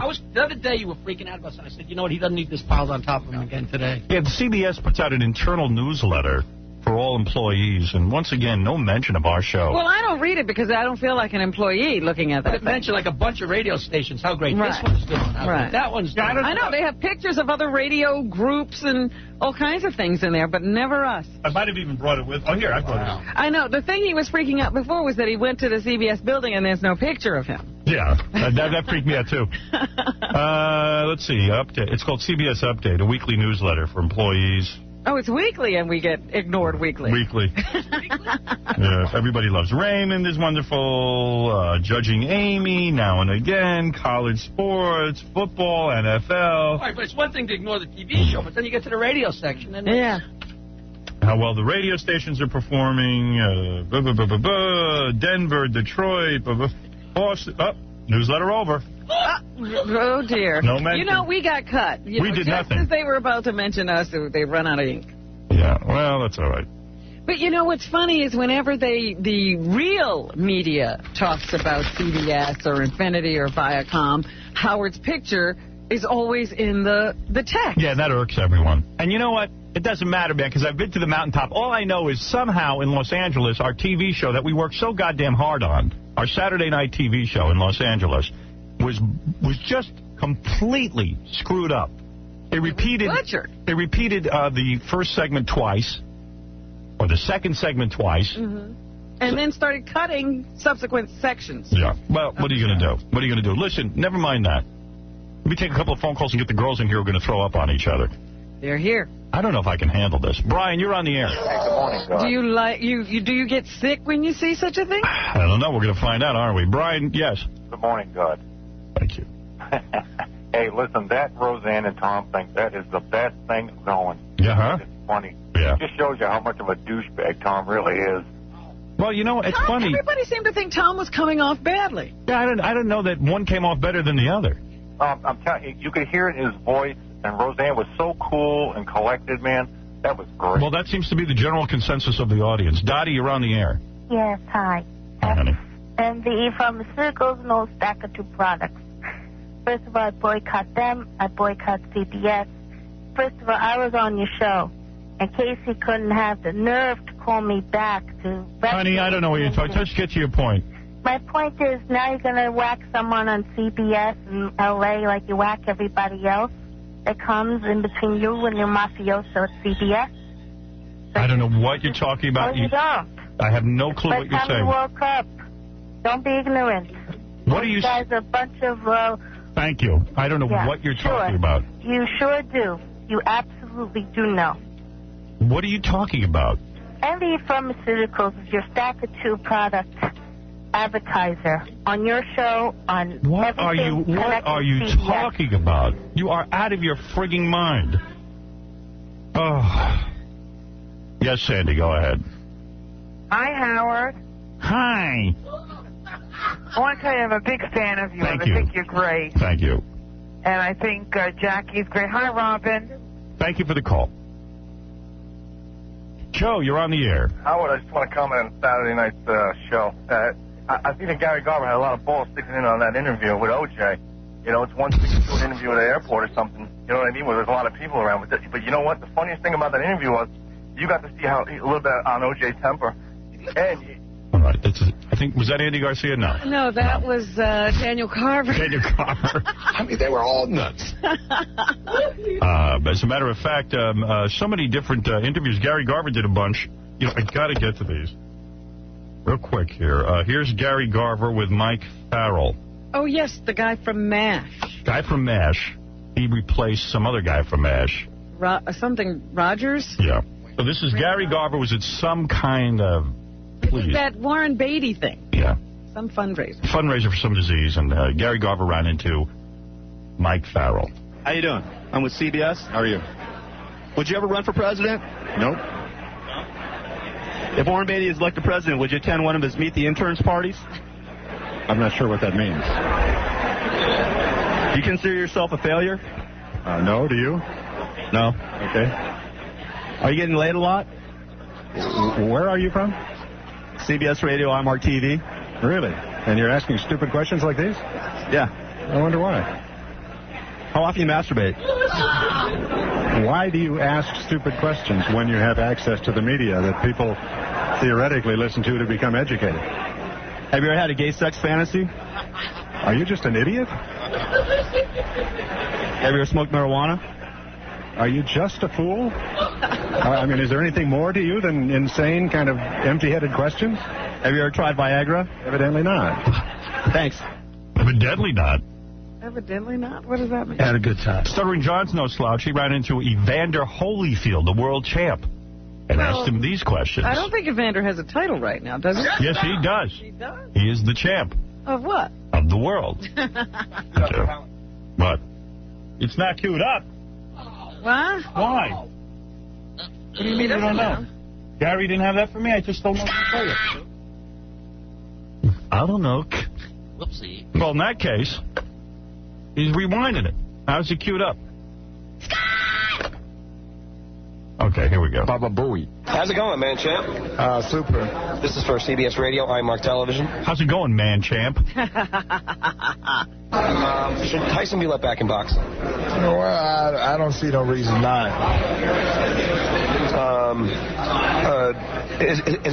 Okay. Would you trust your children with Michael Jackson? How important? I don't trust my kid with too many people, not just Michael Jackson. I trust my kids with me. Thanks, champ. Do you expect to fart during the match? Do you expect to fart during the match? What I got to do with it? What I got to do with it? Well, I'm just curious. Do you guys ever pass wind as your fight? I don't know what other people do. I don't. Isn't this fight another example of black-on-black violence? Oh, no, I don't look at it that way. Two people box, and they just both happen to be black, and they compete against each other. What do you think about the last match, the whole controversy on the judges? I mean, do you think it was fairly judged? I thought that it was. I think everybody had their own opinion, and the judges had theirs, and they showed it. Yeah.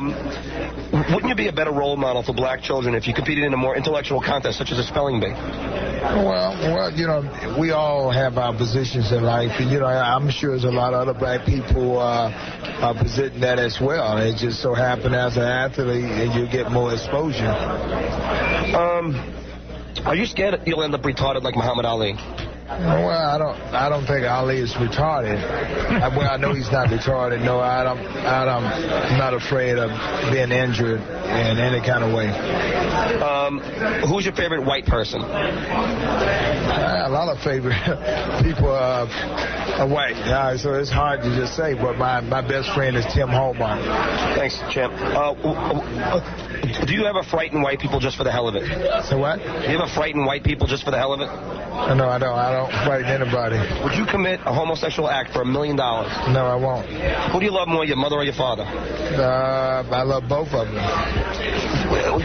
After the fight, do you ever go in the jacuzzi? Do you ever fart in the jacuzzi? No. Thanks, champ. Listen, good luck there. Is he going to win? Of course.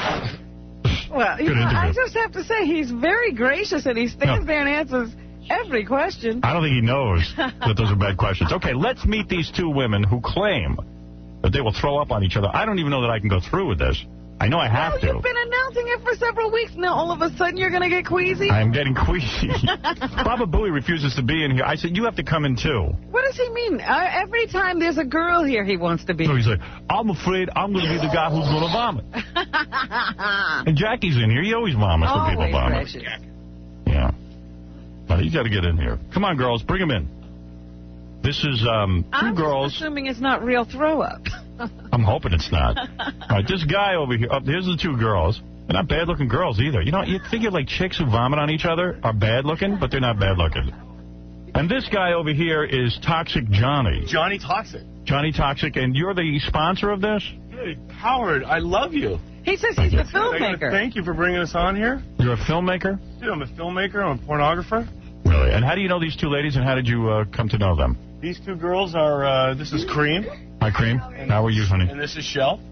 And, I brought, I'm kind of like an innovator and a creator like yourself, Howard. Right. I make movies, and you were the first one to... All right, well, shut up for a second. Girls, how did you get this talent? You can vomit at will?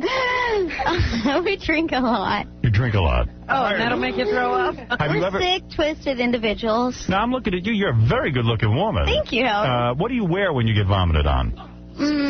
Mostly naked. Mostly naked? Yeah, because you don't want to mess up. Last time I was too drunk to get naked. Could you wear a bikini at least or something so that... Oh, I'll get naked for you, man. Really? It's not a problem. But you want to put it on TV. I don't even know that you put people vomiting on TV. You know what I mean? So maybe it doesn't make a difference. They've been drinking heavily, Howard. What, they've been drinking heavily? Tequila. Right. I brought Jackie... Excuse me, Johnny Toxic. I'll get to you in a minute. Okay, Wait a minute. Cream I'm a little says the drunk. last time that she tried to do this, she was so drunk she forgot to get naked or something? What did they... Yeah, I forgot to get naked. I was, like, so drunk, I was just laughing hysterically. Cream, I got to ask you something. I mean, you're a very attractive woman. You know that, right? I mean, a lot of guys must come on to you, I'm sure.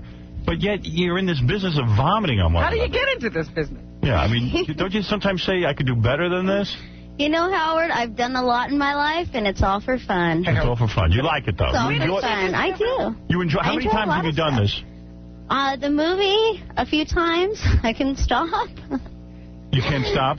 No, I couldn't stop after I started on the movie that we did, the Right. Vomitorium. Yes, After Vomitorium. that, I couldn't stop for a while. I was thrown up for a couple days, and I just do it occasionally with Michelle when we get really drunk. Michelle, and you vomit as well? Yeah, I vomit on cream. Oh, on cream. She likes to be vomited on. And when you get and do you vomit in your hair and stuff? No, I hope not. Just Howard, on the body. Can I ask Cream a question? Yeah. Genuine, serious question. What happened in your life that got you here? I'm serious. Like, how did you are really attractive. I don't get it. Like, Shell's not attractive. Shell's beautiful. You grow up, you go to high school, you get out, and then how do you get from there to here? Well, in high school, I started doing private dances and doing that, going whoosh. So this, in I other words- needed more than just, the average life. But let me ask you something. Being an attractive woman who gets nude, I'm sure you make a lot of money at strip clubs and things like that. Is that correct? It varies. Right. But I'm sure you make a good living. Is that correct? I'm not telling you. Well, I'm just assuming that you do well in life. I do. You do, because you're an attractive woman. I mean, it's hard to get a woman as good looking as you to take her clothes off, and yet you do it. So why do you need this added bonus of vomiting? Actually, it's not hard to get my clothes off because I'm an exhibitionist by heart. I see. But isn't vomiting lower than porno, isn't it? No. It is not. No. It's all fun. Do you have to take money for sex? No. You never. do not. Never. But when did she discover she had this talent? Yes. How do you discover you have this talent? You go out, you drink a lot, All right. start throwing up. And you start throwing up. Are you married at all, Cream? I'm engaged You are engaged. to Darby Vomit. He's also on the video. Darby Vomit. Now, you guys are selling a video of people vomiting? What we've made, Howard, is we brought two naked girls to vomit on your radio show. You were the first to bring naked lesbians on radio. Right. We are bringing naked bisexuals to vomit. Johnny Toxic. The movie is called Johnny Toxic's The Vomitorium. So you are the promoter of this tape? I'm the producer, director, star, and MC of Chuck. And there is a group of people who want to see this. Yeah, well, basically, we brought the vomiting fetish to adult video. Oh, I didn't know there was one. Is this dangerous at all, girls? I mean, to If make you do yourself- it too much. It is, right? You do it too much. We don't do it like that. Vomit too much. She likes to be vomited on. Right. What about for you? Is it dangerous? You're an attractive woman as well. Sometimes my throat gets a little sore, but... It does. Yeah, it's wrong. It's acid. Yeah. And don't you? What do? You put your finger down your throat? Oh. Howard, which do you think is stranger, the one who likes to do it or the one who likes to get it done on her? I can't even answer that question. Yeah, so bizarre. Once again, I'm confused. This is beyond the beyond, Howard. We're best friends. We've been best friends for 11 years. That doesn't so make it this right. Is This like, is unbelievable. Like so normal. Phyllis, Do you have sex together, or do you... are you girls lesbians together also? I wouldn't say lesbian. Right. Phyllis, you're on the air. Go ahead. Hey, Howard, I saw somebody throwing up on Jerry Springer, and I was just on TV, sitting home watching it on TV, and you're going to throw up. I am going to throw up. You're absolutely going to throw up. I hope I don't. You know what? I'll just look away if I feel like I'm going to throw up. Howard, when we filmed the movie, we had to cut away to second cameramen because we had the cameraman throwing up.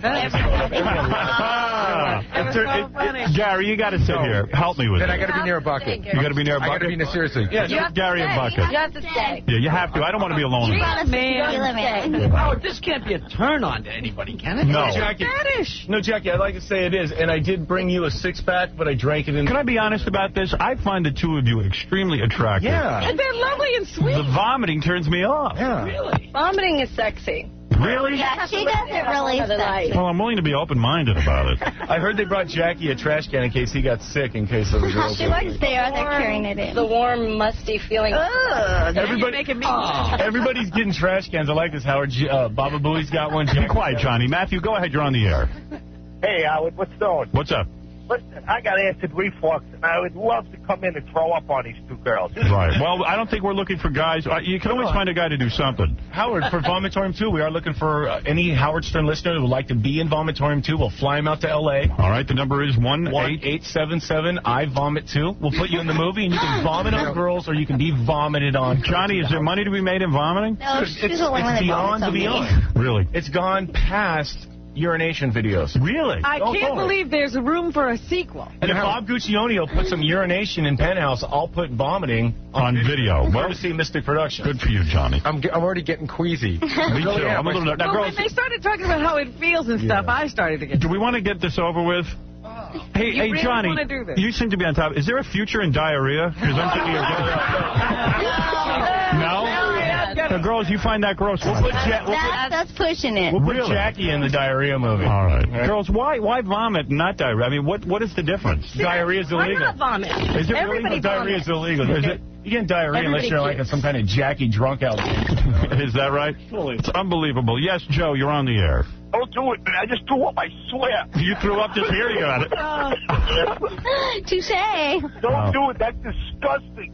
I know. I just threw up on the Belt Parkway. Oh, let's stop talking. He threw up on the Belt Parkway. But you feel better, right? I'm doing this for the show because I know where this is going. Hey, Baba Booey, I remember when you shaved your head back in the Channel 9 days, and Dan Foreman told me I would never be on TV except if it wasn't the Howard Stern show. Yeah, and he's right. Yeah, all right. All right, Johnny, I'm going to ask you to quiet down now so I can talk to the girls.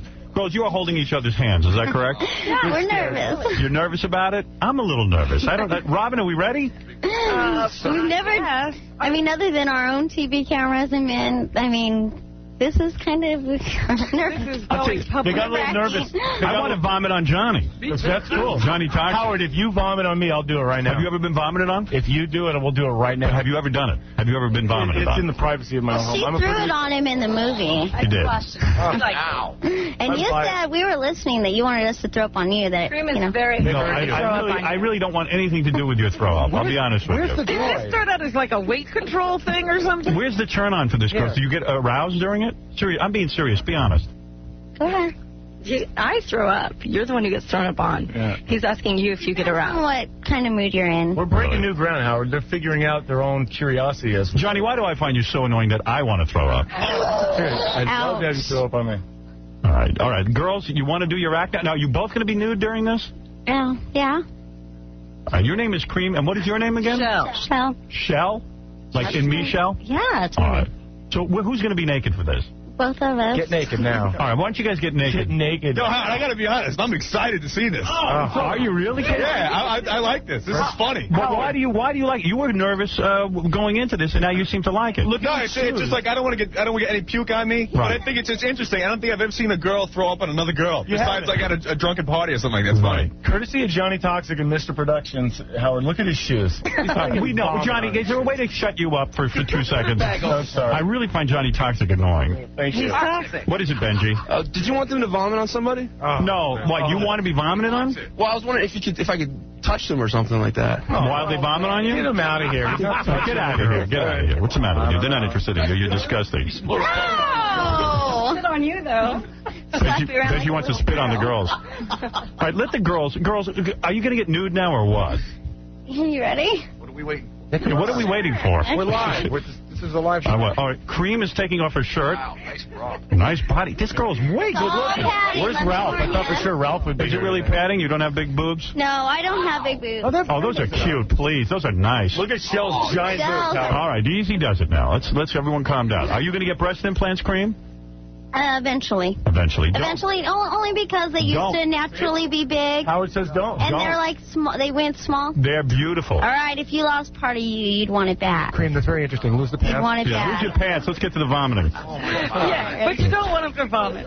Instead of implants, why don't you just fill them with puke? Hey, lumps. All right. right, go ahead. Take off your pants so we can see what they're doing underneath those pants. As you can see, Howard, she's wearing LBZ pants. You know, she's sponsored by some... Johnny, I'm so annoyed by you. I'm sorry. I'm like a promotion guy. Isn't she way good looking? What is wrong with this picture, Howard? There's something going on here. How do you get a girl this good looking to be vomited on? Howard, why are you annoyed with me? I got her to vomit. The ones are sick in the head. Because, Johnny, you're ruining the moment. Just quiet down. It's not about you. It's about the girls right now. Dude, I produced this movie. Yeah, who cares? Well, I'm trying to hear the girls. All right, I'm sorry. Really, mellow out. All right, I got drunk drinking Jackie's Heineken. I don't care. All right, now, girls, are you going to leave? You're leaving your panties on, right? Just for a second, because I'm really nervous. So she has to be totally naked, I think, for this. For the vomiting. Oh, I see. Oh, wait, I don't want to miss this. I thought you didn't want to. Okay, we got to work on it. All right, now, what do you have to do? What is going on? You need a six-pack. Gag yourself to death. I'm sorry. You know what it is? Johnny keeps interrupting, and the microphone is not in the right place. Johnny, shut up, okay? Right, we're going to have you evicted, Johnny. Okay. All right. Turn off his mic. Okay, I just have to stick my fingers down my throat as far as I can to, like, you know, Really? get that little gag reflex that makes it come out. I have to tell you, Howard, I have moved to wild anticipation now. All right, yeah. Sick. It is sick. And Cream, you're ready? Yeah, I'm ready. Now, Cream, what are you going to do? Cream is on all fours. Throw up on me. She's going to throw up on you. So she's gotten on all fours. She's on all fours. The girls are having a discussion about being puked in their underwear. Well, I don't want to bend over in front of the camera and have a nice beaver shot. It's not like we could show this anywhere. Yeah, you know. That's cool. I like how the girls are considerate of each other. Oh, this is really weird. Now, Cream, you are completely naked. You opted to take off your panties. I am completely naked, nervous, and very, very, very nervous. Do you want to get vomit on your shoes? Yeah, get the shoes. They wash well. All right. They have vomiting. Well, you check. Cream, you certainly look attractive. I'll tell you that. Thank you. I'm nervous. You're nervous. Girls are getting their He's hair beating me with his mic. Why are you so nervous, Cream? You're not the one who has to throw up. You just get thrown up on. You're the recipient. Boy, what a waste of a good-looking woman. It's not that big of a waste. How old are you girls, by the way? Pretty old. Really? 25. 20, for real, though. Come on, give me a real age. 25. Are you really, Cream? Yeah. What year were you born? Really? What year? Quick. 74. 84, 97. Yeah, that's right. 30. Yeah. And how old is Shell? So how old are you? What? 26. Okay, here we go. You think that's old? Well, everybody tells me we're old. Well, it's old for strippers, you know. No, I'm not a stripper. No? You're not a stripper? Vomiting girl. Oh. You don't strip for a living? No. All right, let's get this on because I don't even know. All right, here we go. She do for a living. Okay, wait, you got to bear with me, okay? She has to work this out. All right, go ahead. Toxic Johnny is here. He brought the girls to us. Hi, Howard. All right. Toxic Johnny's not even watching. Howard, this is incredible. I can't believe you got us here. Shell is putting her hands down her throat. Holy. Stop. Wait a minute, she's... Oh. Come on, vomit on her shell. Be quiet. They're doing it. Wait a second. Hold on. Vomit. Get into it. Yes, Robin, watch. Do the three-finger technique. It's not that bad. Johnny, be quiet. What's happening, Shell? Oh, you guys are making me nervous. Right, relax. Everybody be quiet. I saw some. Honey, have some class. Have some class. Oh, like nobody's ever had a All right, easy. Well, maybe not. We're on the radio. All right. Good. There's only so much you could do. Okay. Are you okay now? All right, here she goes. Here's Shell having a little problem. She's nervous. Help us out here, Robbie. Not make her laugh. Johnny Toxic, please don't make her laugh. Shh. I don't even want to hear. Oh! Do it. Come on. Ooh. You're rubbing it in. Did you do it? Was that puke? It's all right. Spit. Oh, it's just spit. Oh, I think I'm going to vomit. I saw it was a little clam there, Howard. I saw it. Howard, can I say that? No, be quiet. I'm trying to talk to the girls. Trying to get them to do their thing. Shh. Everyone quiet down. Leave Shell alone. She's trying. She's an artist. She just did it. Yeah. Did she do it? Oh, she sure did. Oh, she did, Robert. A lot? Look at Howard stood up on that one. He couldn't even just blew him out. He doesn't even like it. That's not that. I'm going to toss my cookies. Howard, this is what happened when we made the movie. Shut up. Jackie, how are you? I'm all right. Oh. I'm better than I thought. All right. Oh. But you should be doing a lot more than that. Shell, how are you now? I'm totally fine. Yeah. What about you? What about you, Cream? I'm fine. She like, a little wet. I need a towel. Oh. Yo, Howard, it's got chunks in it, man. Oh, all right. I've had enough. It's lying in the small of her back. Look. I've seen it all now. I can retire. All right, Johnny Toxic, the Vomitorium tape is available at 1-877-I-VOMIT2 or www.vomitorium. You can see us all. Or, hey, Howard. Hey, Howard, send a listener to be on the next show. Gary's going to puke. Yeah, Gary's vomiting. Get him. I told you. I told you. Don't view this movie at your own risk or while operating an automobile. Go away. Gary, did you see that big pool? Somebody get her a towel. Get her a towel. Howard, this accidentally happened while we were producing the Vomitorium. Be quiet. The whole crew vomited. It got out of Please, Mark, you're on the air. Go ahead. Howard, please, you have to make them stop this. Please, I'm sitting in my office and I'm about to pass out. All right, but you don't know how I feel. I couldn't imagine how you feel having to watch this. And these girls are good looking. I know, but they're throwing up. How good looking Cream, can they be watching them throw up? Cream, how do you feel right now? It's warm. Honey, you're alone. Now, be quiet for a second. It's warm. Oh, that wasn't nice, Howard. No, because you're killing me. I got to keep bleeping you. What happened to I Pitched Eric? Wasn't he going to get High-pitched Eric didn't show up. He had a previous. He has an engagement. Family emergency. Family emergency. Howard, can we have a vomit?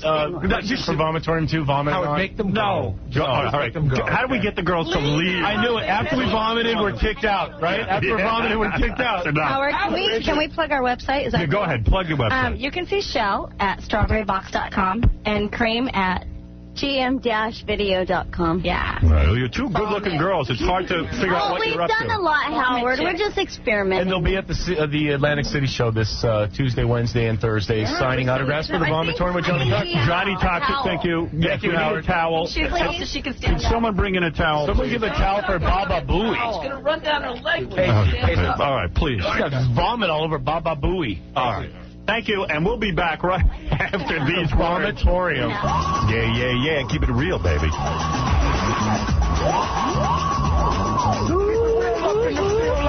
Hey now. Arnold Schwarzenegger was on the phone. He was calling from an airplane, believe it or not. What a life. What, did he get sick listening to the last segment? I don't know, but I don't know, Gary. Is he... You know, we had him, we just lost him, and the phone just rang again. I think John's got him again. Oh. All right. He's on a plane. So we lost the connection to the plane. Yeah, I think the problem is that Arnold, it's not a problem, really. Arnold just wants to explain to the audience that he is coming in a month. But when we started promoting the fact that he was coming in, everyone... Oh, here he is. Arnold? Hello? Oh, there he is. Arnold? Yes. Are you on a plane? Yes, I'm on the plane, that's for sure. It's me. It's Howard. Where's Howard? It's me. Is it Howard? Me. Oh, this is perfect. Oh, great. Arnold. Yes. But is it Howard? It's me. Howard. Yeah, okay, good, because this is really exciting that I finally got through, because I'm right now flying over France in my plane. Drop a bomb on it. Arnold. I just wanted to... Yes. Drop a bomb on France. Why? They're a big pain in the ass and they don't love Americans, like me and you. No. Remember one thing. The exciting thing is that you are hot. That you are Mr. Media now. I mean, you have made it. Yes. You're on your E! show now, and your CBS television show. You're all over the place. You are now unbeatable. That's why I wanted to call you, how excited I am. And I heard the ratings this the other day. I said to myself, I got to call Robin and Howard. I got to tell you how excited I am and how enthusiastic I am that you guys are so successful with your show. And I'm coming there in person in November to have this great interview because I always have a great time with you guys. Are you nude right now on a private plane? Well, I'm getting up, so I'm not going to tell you about condition time. Otherwise, Robin is getting too excited already. That's true. I bet you Arnold is... Start to picture. Arnold, is this a private plane? You don't fly commercial. No, I don't fly commercial. I'm private. It's a private plane. Wow, what a the life. only way to go, Howard. What's wrong with you? Well, I do it exactly like you. You know, after you've done your movie with Ivan Reitman, right? You moved up that big success, you know, and the movie was successful, and you won all kinds of awards worldwide. The cinema said, why shouldn't I move up like you? No, actually, I'm still flying commercial, but is it... Sometimes having trouble getting into first class. Arnold, is it your plane that you're flying on? Do you own this plane? Well, I'm with, executive jet. I see. So, part of a whole fleet of planes. They have like 400 planes. The company that Warren Buffett owns. And, they have, 737. They have G5s, G4s. What do you got there? They have little planes. I have a G4 SP that I'm flying with right now. G4s goes for a couple of million. Yeah, but he doesn't own it. Yeah. How big is it? It's really nice to tell you. It's a great plane. Yeah. Howard, tell me a little bit just quickly about this thing that I just said about your producing television series. Arnold, I am now executive producer of 2 television shows, one for FX, which is called Son of the Beach, which actually you'd be perfect for. There's a part in it for you. I'm going to send it to you if you're thinking of making the move, if you want to make the move to television. And also a cartoon called Doomsday that will air for UPN. Well, that's the one I've read over here in Europe. I mean, people are picking all this stuff up in Europe because your radio show is worldwide, and then also all your stuff that you produce, acting, all this stuff is worldwide. Yes, I'm like you. I'm a mogul. You're international. I'm a big guy. Hey, Arnold, this is hard to do an interview on the phone, so I'll keep it brief, and then I'll wait for you to come in a month, because I know there was some confusion. Everyone thought Arnold was coming in today. Soon, huh? But is it true? This is what I said on the air today. Someone told me this, that the original choice for Terminator was O.J. Simpson. Is that true? That's absolutely correct. Wow. It was in 1984 when they came to me with the project. It was O.J. Simpson was supposed to be the Terminator, and I was supposed to play Reese, the guy, the hero of the movie. Right. And then what happened? And then they hired me, and I wanted to have the other part, and then they said, look, Arnold, you are so believable as the Terminator, and your ideas of how he should walk, how he should act, how he should shoot his guns, how he should kill people, how he has no emotion, and that the way you acted it out for us, we want you to be the Terminator. And I said, no, the guy has only 28 lines. Please don't do this to me. Right. And they said, yes, you must be the Terminator. So they convinced me to play the Terminator, and O.J. was out. Arnold. Did they ever talk to O.J.? I've met him many times because we live in the same neighborhood, but I mean, we never talked about that before. But Arnold, are you worried O.J. will come after you now because you took his part? Oh, no. I don't think so. I think it was actually good for him. No, but I mean, do you think he will try? Do you think he will try to kill you? Look out! No, I think that it was good for him that he didn't do it because I was born for this part. Absolutely, I can't imagine anybody else. I can't imagine anybody else doing that part. Quite frankly, I really can't. Certainly can't imagine O.J. doing it. But wait when you see the next movie, End of Days, and I don't want to spoil too much, talk too much about it because I didn't call about that. No, but I want you to. You will come in a month. Arnold, listen to me. Come in a month, talk to us about your new movie, and then I will ask you many questions about Maria and you and everything else that's going on in your life. Well, Howard, let me just tell you one thing. First of all, I'm going to arrange, as I always do, the private screening for you. Thank you. Thank you. You know I love all your movies. Robin and her friends. Thank you. I know that. That's why I said it's the normal way. You have the private screening. They're going to sit there, smoke your stogie, and fun with Robin, and have a good time. And then I know you would love the movie. Then we talk about the movie, okay? Perfect. I can't wait. Come in soon. Does he feel bad for I definitely will. And it was great to hear your voices. Congratulations to all the great successes of both of you, okay? All right. Hey, Arnold, we'll see you in a month. You got it. Much success. All right. Bye-bye. Bye-bye, pal. Bye-bye. Bye, Arnold. He's coming in, and evidently a lot of people thought that...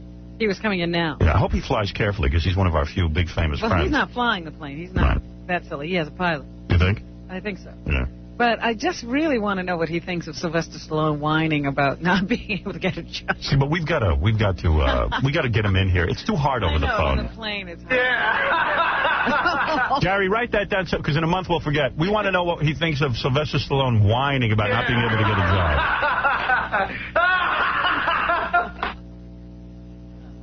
Imagine that flying around in a G4. Making phone calls. Making phone calls. That's what I want to be doing. Unfortunately, I'm here. Wow. He doesn't even have to go anywhere. He's just flying.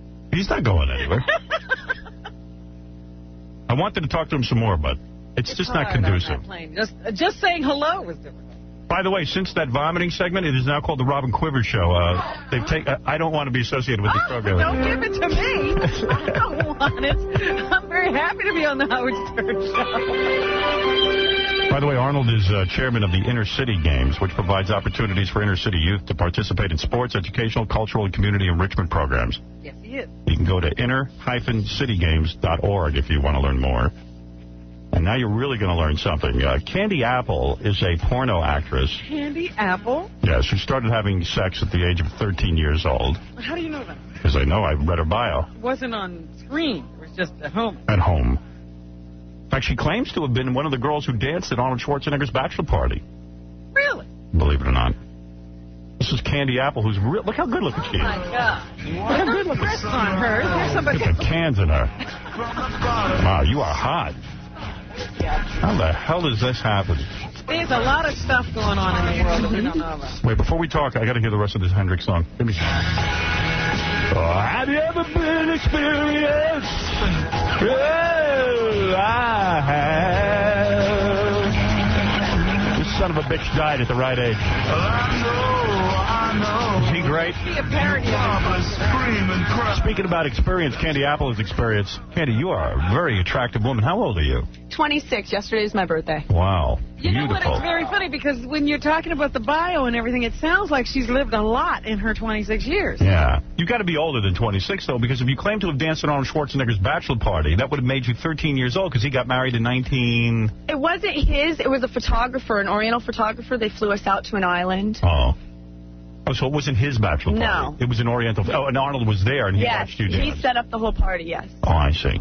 Oh, Arnold threw the part. Yes. You know who you look like? You look like a little bit like Rebecca De Mornay, the young Rebecca De Mornay. Thank you. You know who that is? Yes. Yeah, you're an attractive woman. Thank you very much. It's hard to believe when I see a woman this attractive that she has to be in porno, but I guess you don't see it as anything bad.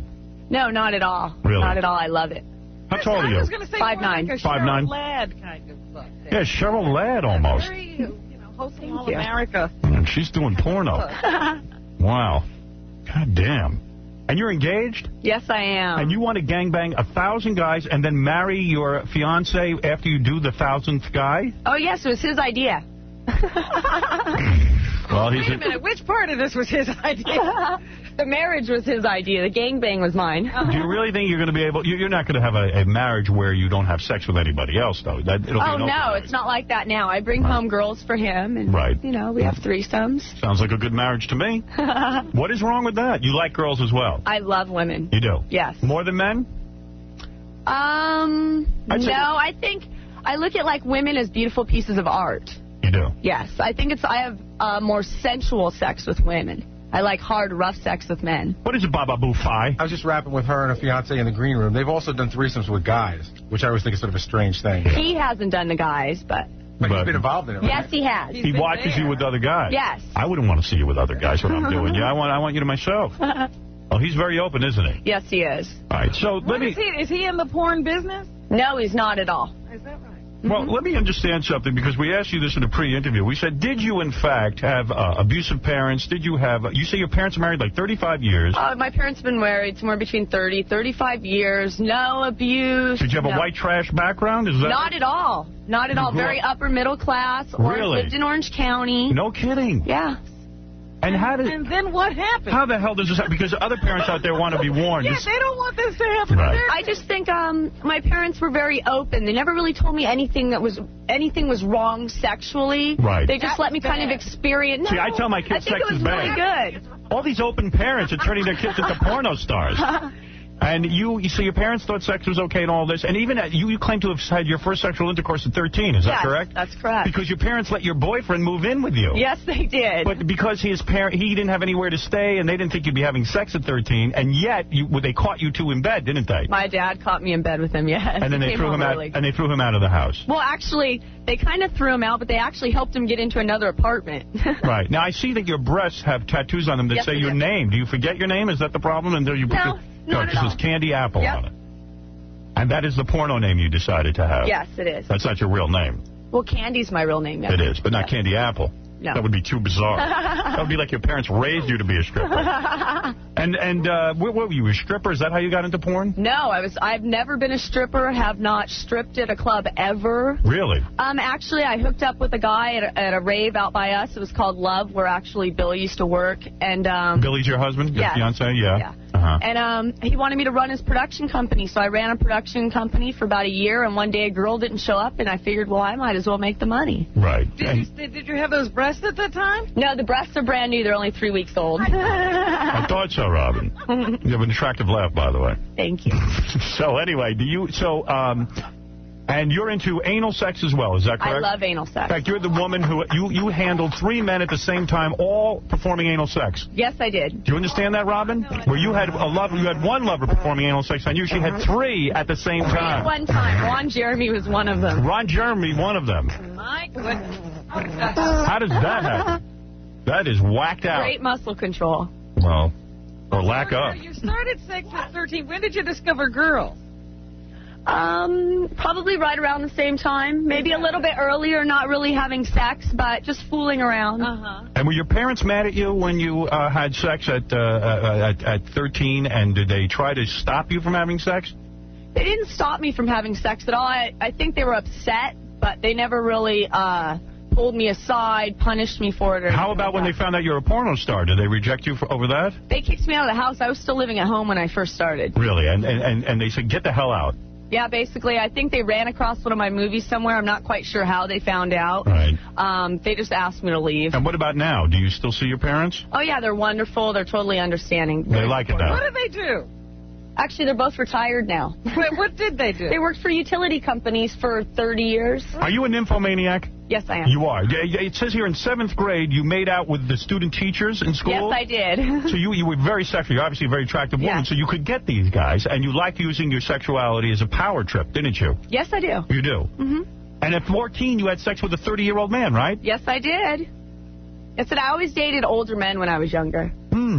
And even growing up, you had a gangbang in high school with 10 guys. Yes, I did. I was the girl that kind of went to the parties, and no one ever told me it was wrong, so I would go to the parties and have sex with probably most of the guys there. Wow. Wow. It's unbelievable. And you're good looking. And you're not that discriminating. You'll have sex with ugly guys, won't you? Everybody deserves a fair chance. Wow. Isn't that amazing? I bet you we could show her some people. Yeah, I could bring in a few you'd reject. And celebrities are fans of yours as well, right? You're becoming a very well-known porno star, aren't you, Candy Apple? Yes. It says here you had sex with Keith Richards of the Rolling Stones?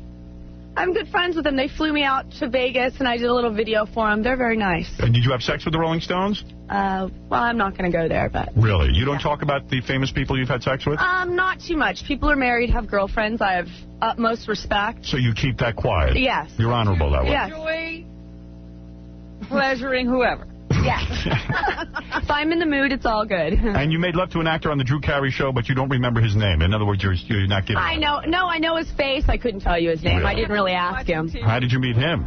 And actually, Larry Flint had a little bachelor party. He was just married not too long ago. Larry Flint got married? Yes, he got married again. Another girl, a woman that works for him, actually. I didn't know that. Mm-hmm. And you've had sex with many celebrities, but you just don't give out their name. Yeah. Many, you're saying? There's been quite a few. Most people have... Big names? Some big names, yes. Really? Yeah. Yes. Well, I don't know how you missed me. Everybody seems to miss me. Female? Male and female? Male. Just male. Okay. Now, so here you're here to promote the fact that you are going to be what we know, as far as we know, is the world's largest gangbang. Right. We've met Houston, who did the Houston 500. Yeah, and in she's fact, a very good friend. She actually did 600 guys. 620 she did. Have you ever made love to Houston? Yes, I have, before she ever did a movie. Really? Mm-hmm. Oh, really? She's a very good friend. And do you good like friend. having sex with her? Yes, Is she good? Wonderful. She's very loving? Great, She yes. is. Yes. Did you ever meet her friend Brad? Have you ever been vomited on? No, I haven't. I passed on that video. You did? Yes. You were offered that video? Yes, they're good friends of mine. I know them from back home. Well, you know everybody. Phil, go ahead. You're on the air. Hey, she sounds really hot, Howard. She going to be taking any volunteers? How can a guy get involved? You're probably going to need to find people to have sex Yes, with you. we're still taking people. You can go to gangbang.com and sign up. Gangbang.com. You own that name, I guess, gangbang.com. I haven't got a computer, but, I mean, I'd really like to check her out. He doesn't have a computer. You're in trouble. Sir, I'd go buy one if I were you. Go Give it to on your somebody way. else's house and use theirs. Hey, F. Timmy. Right. And F. Pino. And Timmy won't be there, by the way. Timmy's not anywhere. So the gangbang will take place when? Saturday, October 9th. October 9th. It's coming up. Yes. What are the most amount of guys you've ever banged in one session? I believe it's somewhere around 50, 60, maybe a little bit more. Are you nervous at all? Because I know even Houston said this was very, very grueling. I was a little bit nervous, but I was in Miami the other day, and I talked to Houston, asked her how she felt, whether she was sore or not, and she actually said she had a great time. Will it be a legitimate gangbang where it'll actually be 1,000 guys, or are you going to recirculate guys? No, right now we have a list of 2,500 guys as of last week. Right. So, Could we do more than 1,000? Well, I'm going to get as many guys show up, and girls also. As many people show up, that's how many I'm going to do. Cash is on the air. Go ahead. Any of these 1,000 men going to be at your wedding?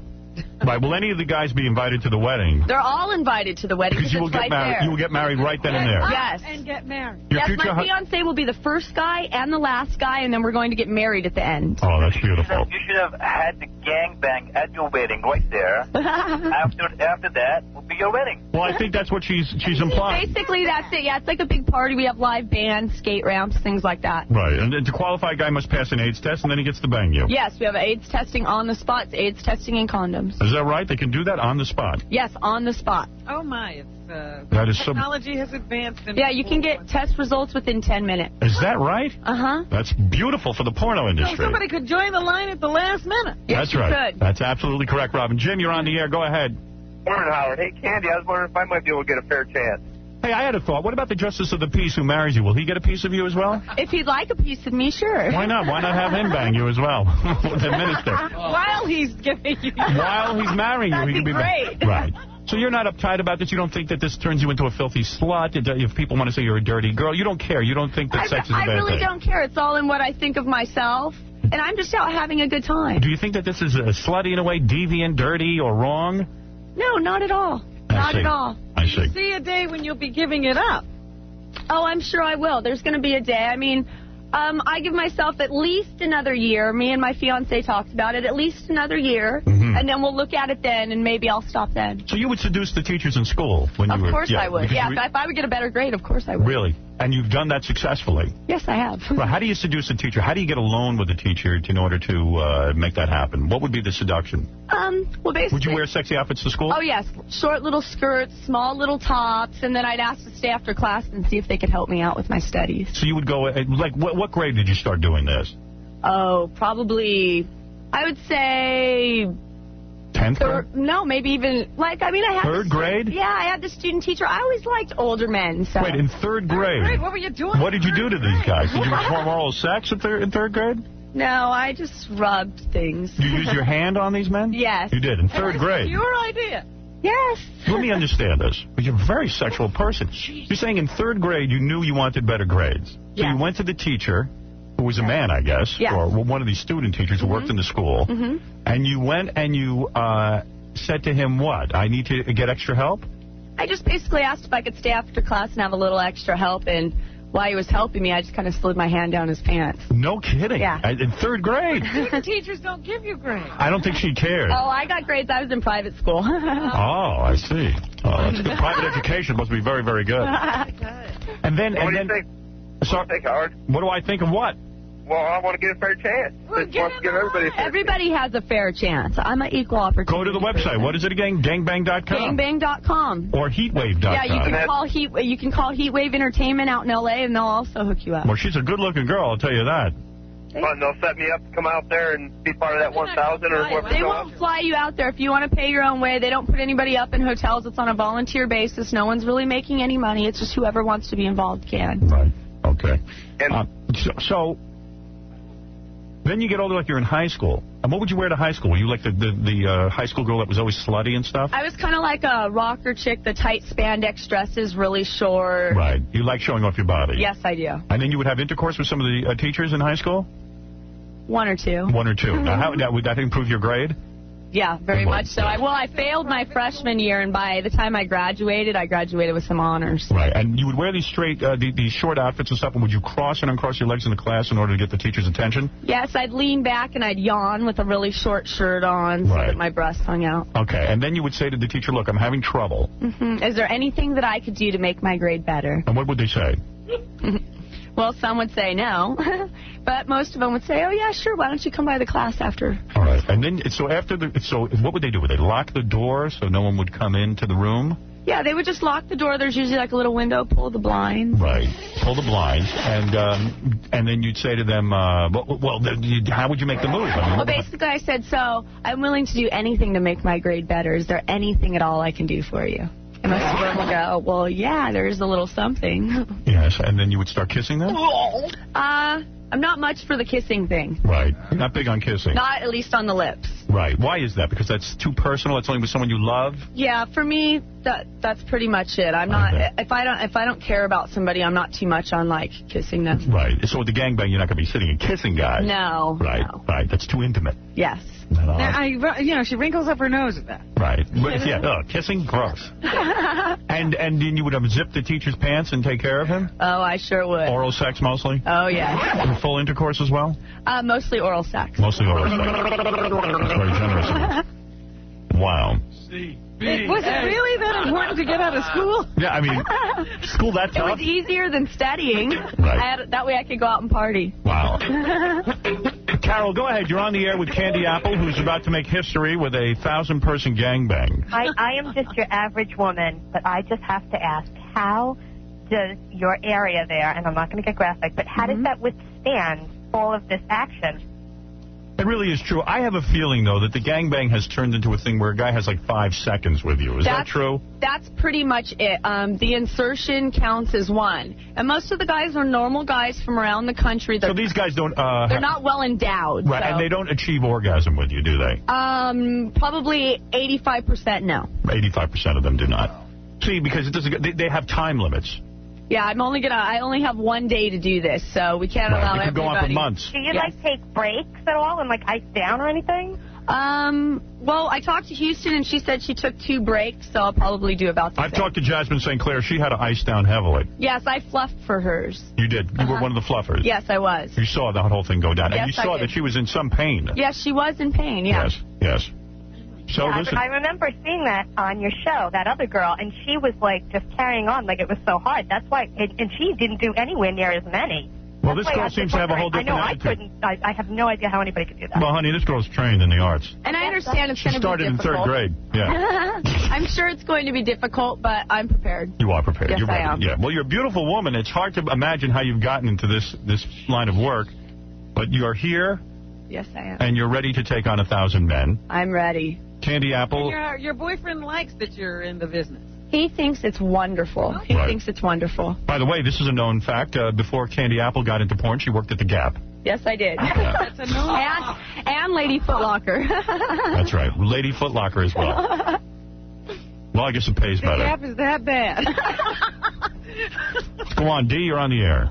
Yeah, I went to the gangbang.com. It looks like they're just trying to get people to join some membership on there.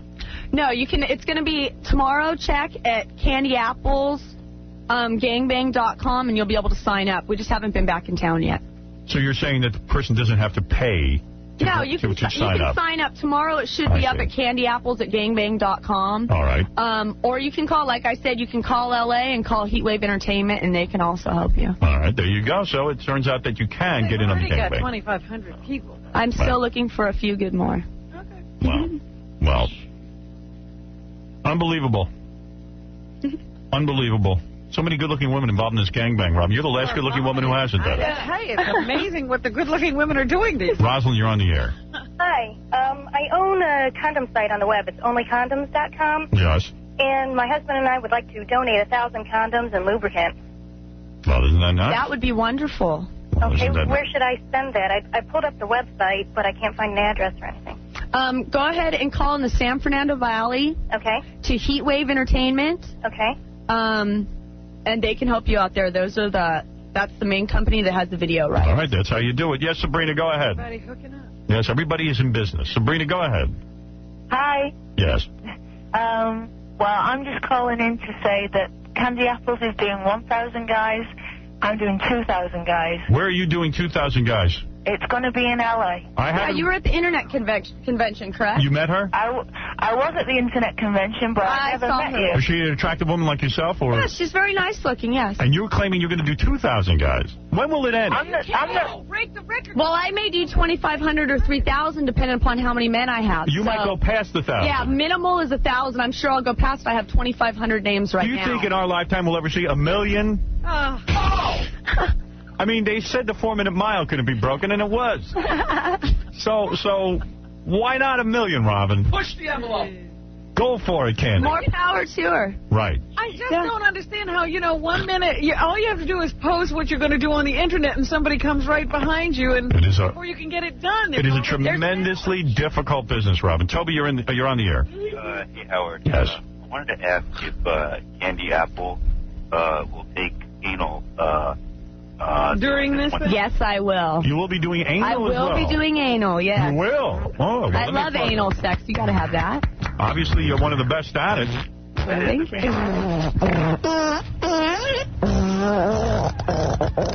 Well, you're certainly smiling a lot, I'll tell you that. I see you have a beautiful smile. You seem happy. Well, happier than me. All right, Candy Apple, once again, gangbang.com or heatwave.com. And after your 1,000, please come in and see us. Definitely. Let us know how it goes. All right. Thanks, that's Howard. Candy Apple. We'll be back right after these words. As I said, Arnold Schwarzenegger will be here in a month. Also, tomorrow's show, Reverend Al Sharpton, David Bowie's going to perform Rebel Rebel, and we're going to play a track from his new album. The Go-Go's will be performing live later this week. Gay Family Feud coming up. Michael J. Cox. Michael J. Cox is coming in? We're going to have Michael J. Cox or Michael... Are you sure? I thought we said we weren't having Michael J. Cox. I guess we are. He's calling in. Oh, he is calling. Oh, he is. Good. Michael J. Cox will be calling in, Robin. We can't get Fox, so we'll take... Cox. Yeah. One way or another, we'll get somebody. Personally, I'd rather talk to Michael J. Cox than Michael J. Fox. I don't know. I think we'd like to talk to both. We've only given one so far. Wow. What a busy show today. Oh, too busy. Too busy. Nonsense. Nothing important. I'm proud of that. I realize sometimes that, maybe I could have been like one of these guys like Charlie Rose or, I don't know, like Mike Wallace and done serious interviews. I'm a pretty good interviewer. I could have probably had a career like that. But I'd much rather do a show that is absolutely worthless. Seems more noble. One day maybe I'll get to do one of those kind of shows. Oh, I could see you making the change. That'd be an interesting transition. Wait a minute. He's the guy who used to have the girls vomiting on each other on his show. No. Don't bring that up. So funny to be me in show business. I'm invisible, like Topper. I'm here, and I make a lot of money for people, but people try to hide me. They don't embrace me. I'm an outcast, and yet I'm in. You understand what I'm saying? You're in, you're out. I'm in, I'm out. People are talking to you, but they can't see you. I don't know. You want to do some news, or you want to just talk about my career? It's up to you. I don't care. Do the news. Personally, I always think I'm the news, so I like to talk about in me. your world. Yeah. I think I'm the most interesting thing in the world. Well, I wanted to talk to you about being a father. Please. At the top of the news. I'm a great father. Interested in how you're parenting. I don't know how I'm parenting. You'd have to ask my kids. Well, do you know what this week is? See, if you were a good father, you'd know what this week is. When I told the kids this week I want to kill myself, they said, no, Dad, don't. We think you're a real good dad. So that's good parenting. Yeah, sure. That's the thing to tell your children. Just kidding, of course. So what is this week? This week? Mm-hmm.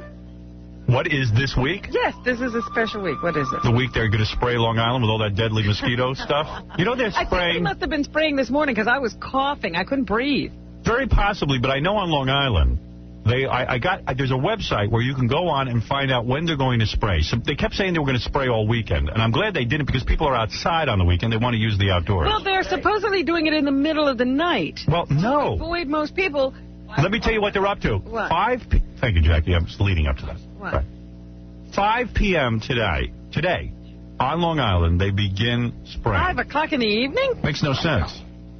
Rush hour. I know my kids don't get home from school till later. Yeah. So everybody will be out breathing. They're telling you, lock your doors. Turn off your air conditioning. Close your windows. And put that button in your car that keeps you with only the inside air. Right. What is that, bi-level? No. That's the recirculation thing. I don't even know what that. I don't even think I have that. If I do, I don't know how to work it. Do you know how to work it? You hit a button. Well, look at my car. See if you can find one. I don't know, but this spray, they're saying it only kills mosquitoes. But who knows? I'm a little suspicious. Well, you know what else is funny? Because they said, well, this also could be being carried by ticks. Yeah. And if the ticks have it, the spray does nothing to them. Well, you're less likely to get bit by a tick unless you walk in the woods. Right. Or... But you still could get it. Yeah. Oh, sure. And they say that the tick population will be even larger because of the weather pattern we had this past summer, because they'll go into like some kind of hibernation. You know, most countries throughout the world have mosquitoes that carry malaria or encephalitis or something along these lines. And now we're just part of, it's a miracle that New York has never even had this before with the amount of people that we have. Well, we're bringing in people from everywhere. They say that that's the reason that we're now under siege, that the world has become so small with air travel that we're bringing in mosquitoes. The weather has changed. It is much hotter in New York. You know, a lot of conspiracy theories are arriving at my door every day as well. And somebody told me that apparently they're having some kind of a special show at the Bronx Zoo for the Congo. They're celebrating the Congo or something like that. And they brought in all these animals. Yes. And they're claiming that the animals were never checked, and that's where... That's right. That's not a conspiracy. That's the God's honest truth. That's where all these mosquitoes are coming from. Infected animals at the zoo. So we could look at pandas. The Trojan Horse, 1999, ladies and gentlemen, is here. Well, anyway, I wanted not to talk about the encephalitis. They actually, since you brought it up, they did confirm another case. It was an 81-year-old woman in Queens, and she's doing okay now. Well, every neurotic, myself included, now everyone thinks they have encephalitis because, like Ronnie's wife had the flu. Mm-hmm. Right away, she had symptoms. Was it just the flu? Yeah, it turned out to be just the flu. She was sure she had encephalitis. Yeah, because Ronnie was saying, I got to take my wife to the doctor. Ronnie was already counting the dates. He was dating. He had counted her out. He counted her out already. He was digging a hole in his backyard, but he never got that far. It turned out just to be the flu. Because that's it. That's what the symptoms are. It's just like the flu. How many guys are going to be like shooting their wives up with encephalitis during the night now? Right, trying to find some encephalitis so they can claim it was a mosquito. Yeah, I mean, Go stand in the backyard. Let me spray you with perfume. Right. Well, now the world is one infested country. We're one big country. We are a melting pot. So it turned out Bonnie didn't have, but Ronnie had already signed up for 6 dating services.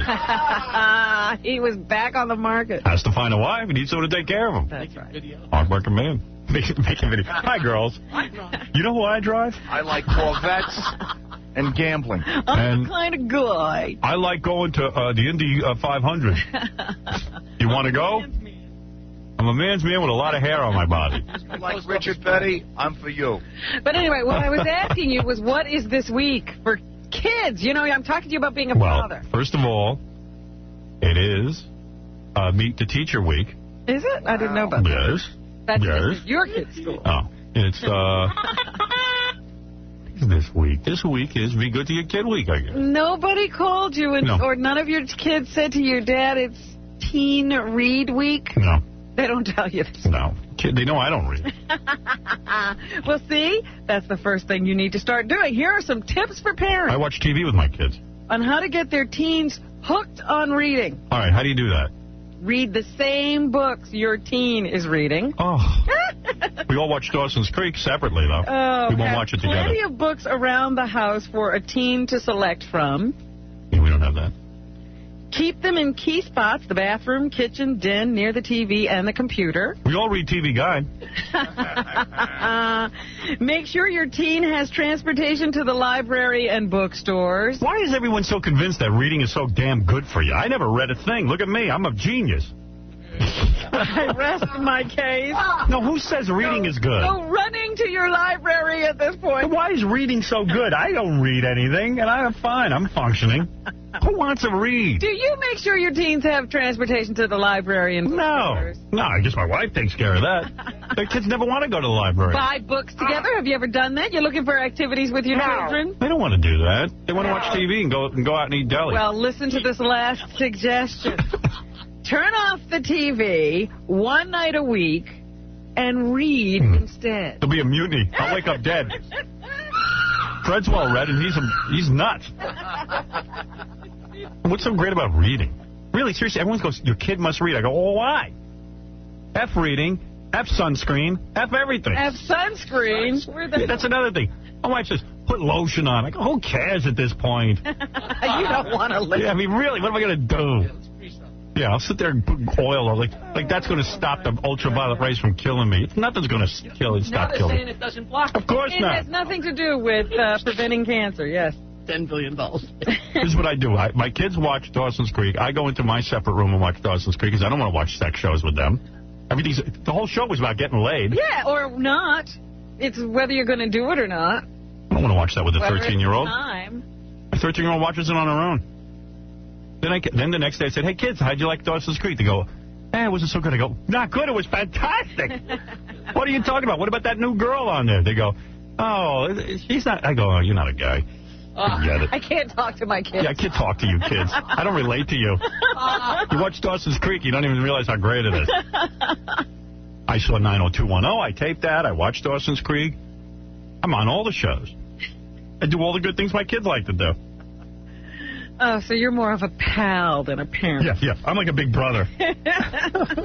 Although, like, I was tough on the kids last night. I told them, if they didn't go to bed, my wife gave them a bedtime.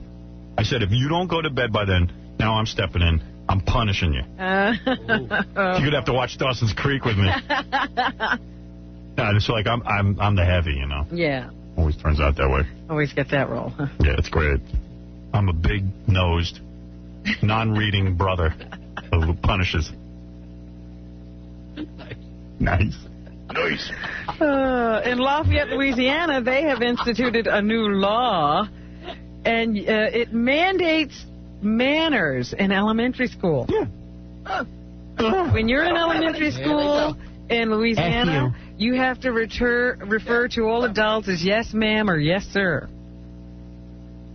I guess the answer is always yes, and it has to be followed by sir or ma'am. Yes, sir! They have decided that they need to stem the flow of rudeness and lack of manners among children. So they've just instituted these rules that say you have to say yes, ma'am, or yes, sir. You know, yes, ma'am, and yes, sir can be also used in a rude way. It's like, I know a guy from down south, and he was raised with yes, sir, you know, no, ma'am, you know, this kind of thing. I heard him on the phone with his wife the other day, and he's like this, yes, ma'am, yes, ma'am, yes, ma'am. No, that's... Really? To his wife? Yeah, you know what he's saying. Like, buzz off, you pro. He's not even listening. Right. So, you know, everything can be rude. F you. Training a kid to say yes, ma'am don't mean anything. Well, they've failed to figure out what to do down there, so they've gone to this, because they say, you know, the implementation of this new law, the so-called respect bill, set the Louisiana legislature and the school system up for ridicule because it's a state where education's shortcomings repeatedly lead to near-bottom rankings on national measures of school performance. So what good does it do to say yes, ma'am, and yes, sir, when Johnny can't read? Yeah, when no one wants you. Yeah. You want to eat me? Okay. Now, Jets, Giants, everybody won yesterday, but it still wasn't like great things were happening on the field. Right. The Giants barely won. The Jets eked out a win. The Mets... Lots of mistakes are being made. Just not playing well. Right. Not really executing well. Benefiting from the mistakes of others. Right. And then the Mets managed to keep their hopes alive by a win, a 2-1 win over the Pirates yesterday. So now they get to play a one-game playoff to see who will be the wild card. I got to watch that. That's 7 o'clock tonight? Yes. I got to see this. I got to see this. Darius, what is it? Listen, Howard. Howard. Yes. When are you going to, listen, you got to go have a male kid or something. You got to, like, toss a football around or something. You got to, all this Beverly Hills 90210, Melrose Place, Buffy the Vampire Slayer. This is I mean, because if he you has had a girls. son or something, you'd be throwing a ball around in the back. You know, in a way, watch the answer. I'm sorry. You make a point, Howard, actually. Listen, dude, at least, like, this baseball season is coming to a conclusion. You could name 5 guys on the Mets outside of Piazza. Yeah, I couldn't do it. Right, Hey, let me tell you. No. Neither maybe could you. one guy on the Jets on the offensive line. But you can name every character in Buffy the Vampire Slayer. Well, let me tell you something. You know the whole history of the show. All right, so let me respond. If you had a boy running around the backyard, maybe with his balls hanging out or something. Can I respond to you? Okay, go ahead. You actually have a point. Because I know that yesterday I started with Giants football. I watched Giants, I watched Jets and Mets simultaneously. Good for you. And I tell you, I'm trying to be manly. Right, but you said you didn't like it. You want to watch Star Trek the whole time. Yeah, I know. You know what? I don't think I'm into viewing sports. I like playing them, but I don't, viewing them, I don't know. It's kind of like I got to force myself to do it. If I hung around with more guys, it's fun because you could, like, I had to call Baba Booey. Something to talk about. I called Baba Booey during the games to say, hey, Baba Booey, what do you think of what's going on in the game?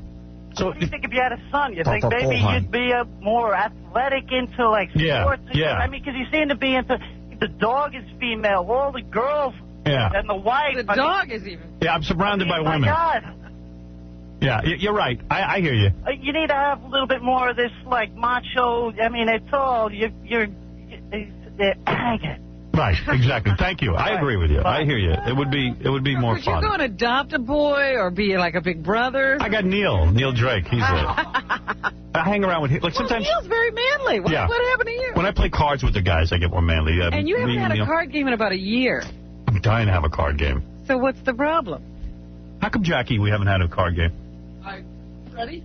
I don't know why we have. You always pussy out. You know why? I'll tell you why. Because Dominic is always the one that calls up and initiates them, and we haven't heard from him in a year. Well, he calls me all the time, but he gave up. He was like, come on. Kept saying no. Let's play cards. Let's go to AC. Let's go. Blah, blah, blah.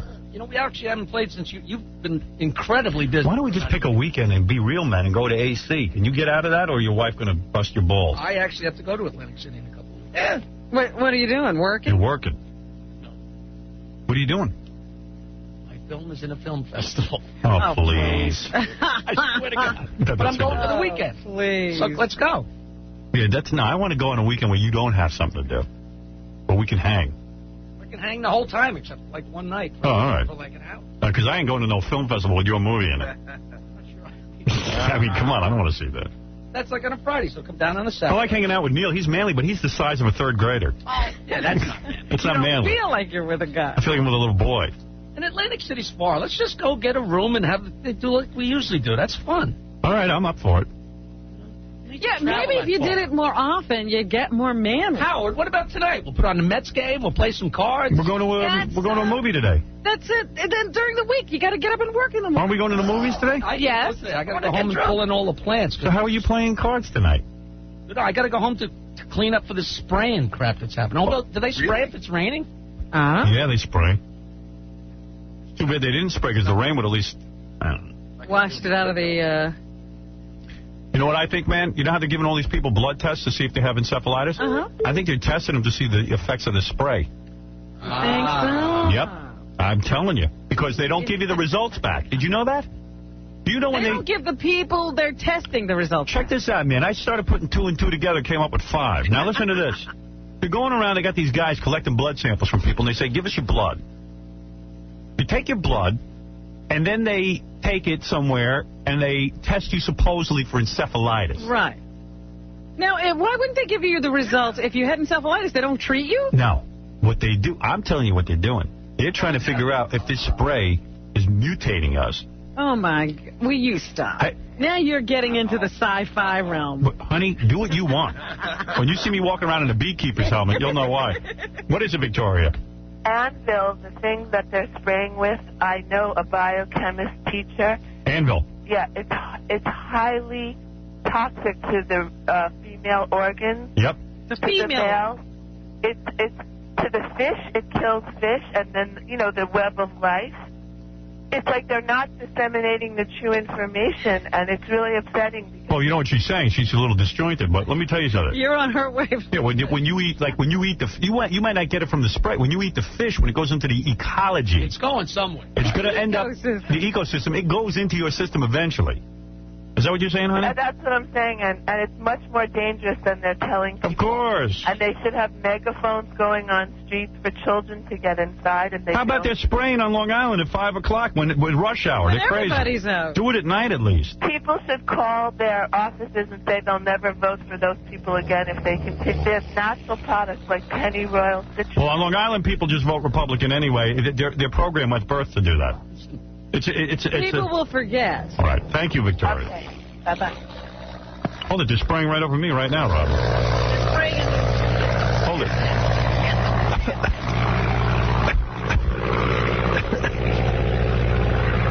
I just grew a third ball. Come on, honey. Now, what is Jakey doing? He's moving the plants inside? Yeah. But isn't he going to be harboring insects? You know, I said to my wife yesterday I was going to take all the dogs' toys and stuff from outside. We have to do that. Right. You're supposed to clear out the yard and stuff like that. But I didn't know about plants. It's like toys and... Even my dogs had to go to the bathroom outside. I'm very worried about the dog. I love that dog. Bringing the dog without the kids. Hell, kids got to go do their own thing. But I love that dog. Dear. Oh, magnificent animal. What'd you do with the dog this weekend? Let's see. We took long romantic walks. Held his paw. You know what's nice? I just like sometimes I lay down on my couch and I'm watching the game. And the dog just comes over and warms my feet. Really? Yeah. It's fun. It just like hangs with me. Warms your feet. Yeah. Or she warms your feet. She likes to be near me. Unlike everyone else. She doesn't know you. If that dog could play cards. I'll tell you something about my dog. Can get through anything. I take my dog usually on the same route for a walk, you know? I have like sort of this route we do. Yeah. A routine. And then I decided like halfway through, I said, ooh, there might be mosquitoes out. Let me go home. And the dog wouldn't let me go home. Had to stay on that route. Wanted to go. And I said, you know what? I'm going to go for you. I'll take a mosquito for you. She wanted to finish the round. Yeah. My goodness. That cute? That is funny. That touches my heart. That touches my icy cold heart. That dog touches your heart. Nothing else. A stupid dog. Let's talk about some more mammy stuff. Were you following the home run race between Mark McGwire and Sammy Sosa this year? No. Not a big event for most people, but it's still rather amazing what they did. What's the tally? And the final tally is 65 home runs for Mark McGwire. Wow. And 63 home runs for Sammy Sosa. Poor Sosa, he always I know, chokes. he never can. He pulls ahead, and then he just can't finish. So... You know, it really pisses off all the... I know, because people were soaping their windows for a little while ago. Yeah. It never caught on the way it did last year. I'm glad McGwire... And they were so excited because Sammy was so far. He was ahead by like 5 home runs at one point. I feel better when a guy who can really speak English beats a guy who really can't. I don't know why. Maybe that's racist. Oh, dear. I hope not. You hope not, but you don't care to investigate. I don't want to know. But I thought that was... National pastime. I want to hear a guy speak English. Huh? Well, you still look at the game. I mean, there are people, I don't know where they're from. Scary. Playing baseball. Looks like these guys get right over on a raft and get over here. Looks like the United Nations. Yeah. So wrong. Should have to grow up in this country to play Everybody's baseball. got an interpreter. Yeah. Yeah, it says that, what's his face? Hideki Rabu refuses to learn English. Yeah, well, then throw him out of the country. Yes, Bob Buhai. I just wasn't sure if you were still talking about foreign players in baseball. Is that what you guys Yes. Almost the whole Mets infield doesn't speak English. I know. Everyone has an interpreter. Right. And I told you that, the best shortstops come from the Dominican Republic. Right. Those are all those guys. Why is that? In fact, one of the guys, I just found this out, one of the guys that plays for the Mets, he got a whole other family and kids back in Cuba. Right. He just came over here and just started a new life. Left those people behind. Hey, whoever can get out can get out. Yeah. I'm sick of hearing the word "C" every time I watch baseball. They say that by the year 2010, 50% of this country will be Spanish speaking. Is that right? Yeah. Oh, yes. The Hispanic population is growing by leaps and bounds, and they have more babies than anybody. Does that concern you? No. Me neither. We won't be here. We don't have to worry about it, really. Jackie's lucky. He'll be dead in 10 years. He won't have to see anything. World. But I can't learn Spanish. I tried in high school, man. It's impossible. Just think like It's not going to be any easier now. Just think in a couple of years it's going to be like, hey, this country, why do we got to have English? Well, you know what's going to be? You know how people bitch now? You know, if you can't learn the language, get out? Yeah. They're going to be like, if you can't speak Spanish, get out. Yeah. That's right. And we're going to have to leave. I'm doomed. Oh, I'll be dead. I'll take my own life before I have to learn Spanish. I am not going to Macarena. See, we'll know what this means in a few years. No, I won't. I'll never know what this means. Right. All right, what else is in the news, Robin, please? We'll be singing this. Don't hold out on us. And one other thing, I think there's a bunch of Hollywood guys who are trying to put together a conglomerate to buy an NFL team, an expansion team for Los Angeles. Yes. But they could be outbid by this other guy, because Mike Ovitz is putting together some kind of consortium. Yes. That would include Tom Cruise. Oh, he's a real friend. Lynn, you're on the air. Yes, well, Howard. Good, baby. I just have a comment pertaining to the infection, the encephalitis. Yes, honey. Well, I was tested for encephalitis by blood at the hospital that had symptoms. And I was told that you cannot tell if you have encephalitis from blood tests only. They wanted to do a spinal tap on me. Well, I don't know anything about that. I've heard you can tell through a blood test. Yes, Immaculate. Yes, hi, Howard. What kind of a name is Immaculate? Immaculate. Immaculate. Well, my name is Immaculate. You were named that by your parents? You think? Were you named that by your parents? Yes, I was. No, seriously? Yeah. How old are you? 47. Jesus. Where are you from? From Mexico? No, from Brooklyn. What's your background? born in New York. Yeah, but what is your background? Oh, Italian. Immaculate. Yeah. That's an immaculate conception. Yes. I'm Immaculate Medici, the famous Medici family. What did your family call you? Mac. IMAC? IMAC. I just wanted to tell you about this blood test that they're taking. Under the nerve of her parents naming her Immaculate. Oh, How disgusting God, I is knew that? it. No, I mean, it's just so wrong. Why?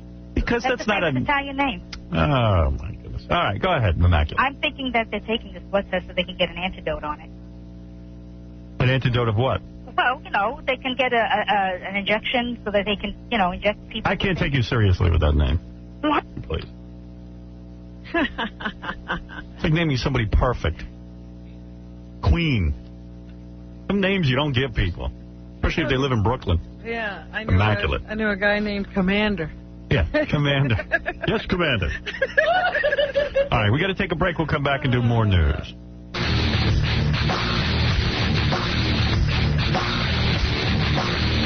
You know, Posh Spice was the hottest Spice Girl, and according to the tabloids, they say she's anorexic now. Or she looks anorexic.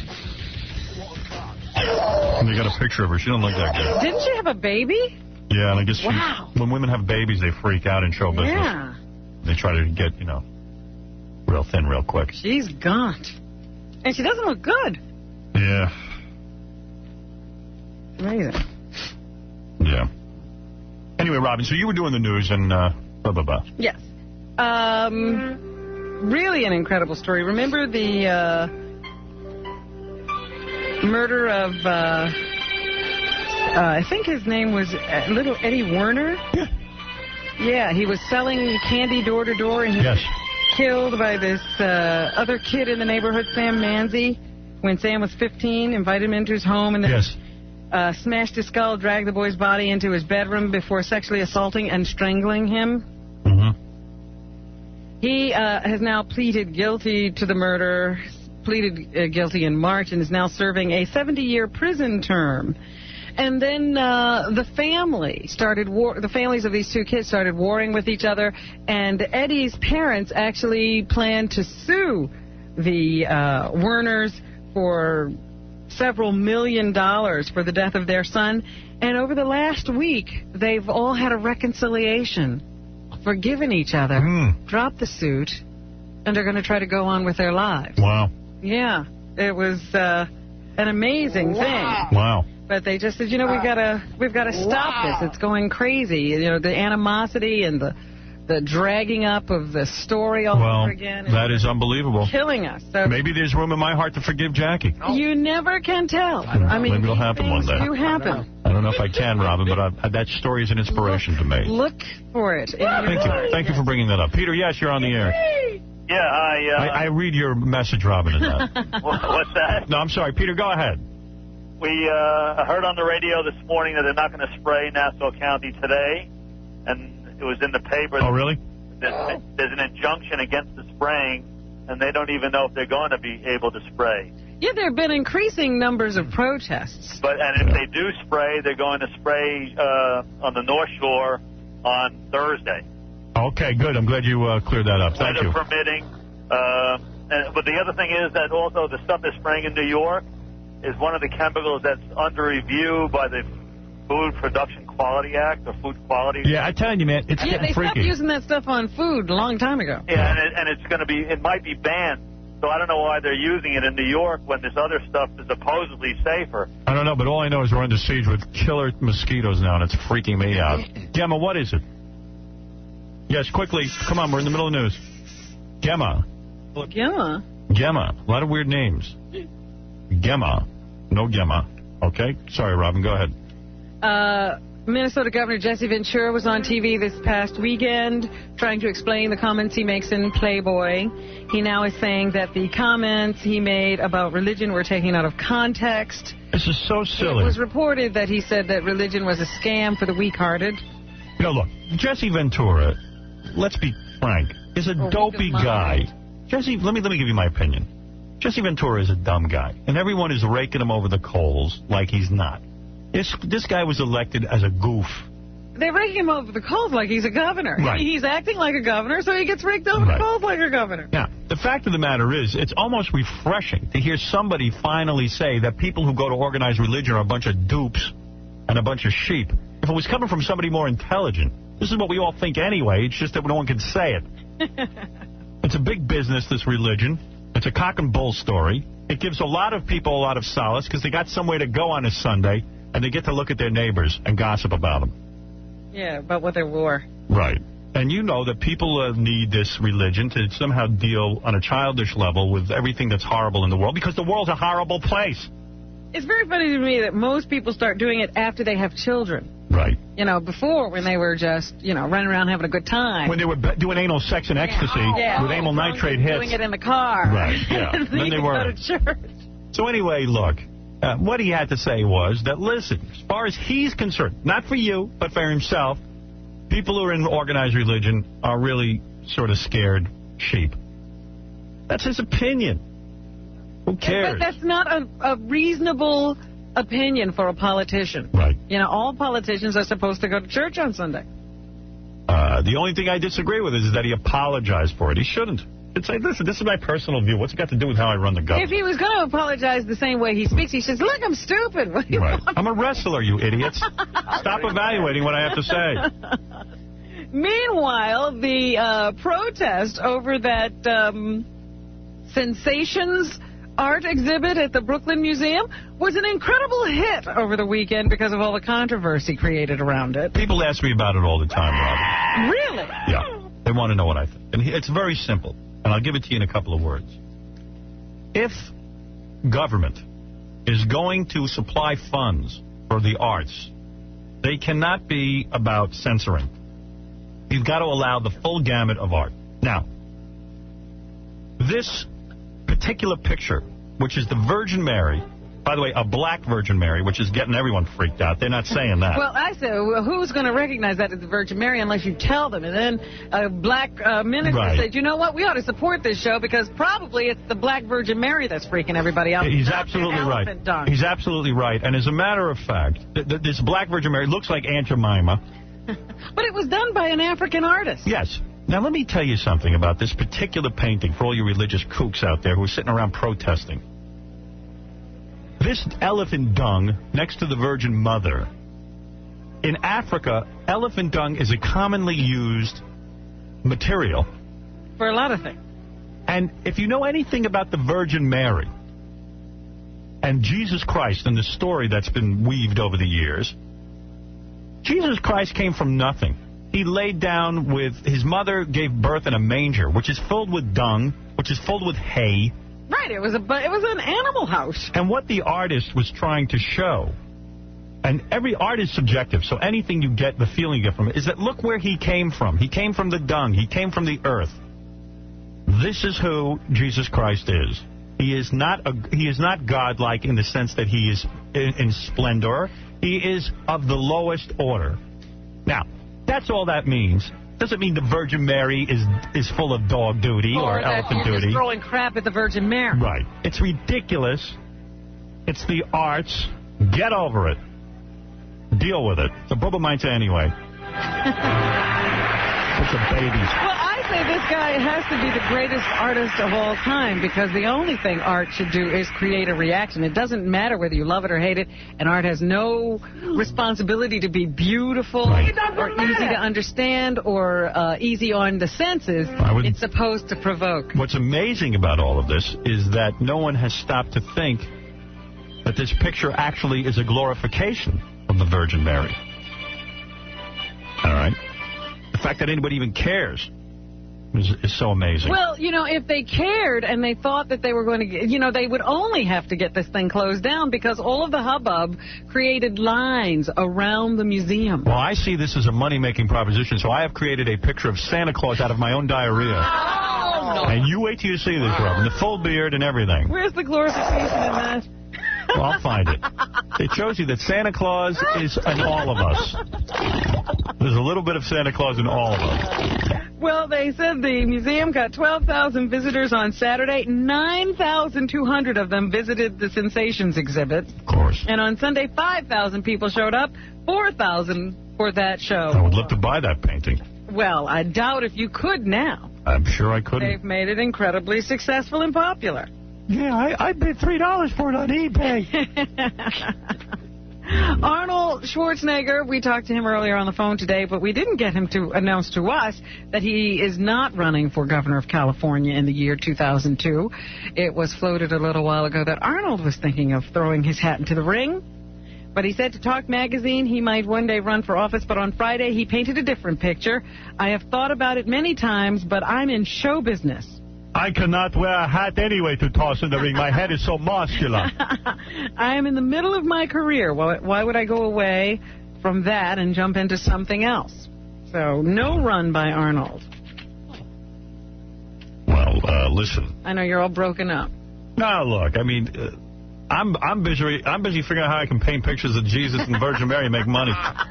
I'm thinking of making a Jesus out of popsicle sticks. Yeah, because they don't have to be good. You see that now. President Clinton thinks Vice President Al Gore is running for president only to please his late father. That's why I'm doing this show. And might prefer a more solitary job in academia to the hot glare of politics, a report said yesterday. Clinton thinks Gore's bid is to please his dad, and that is the baggage haunting him, according to the New Yorker magazine.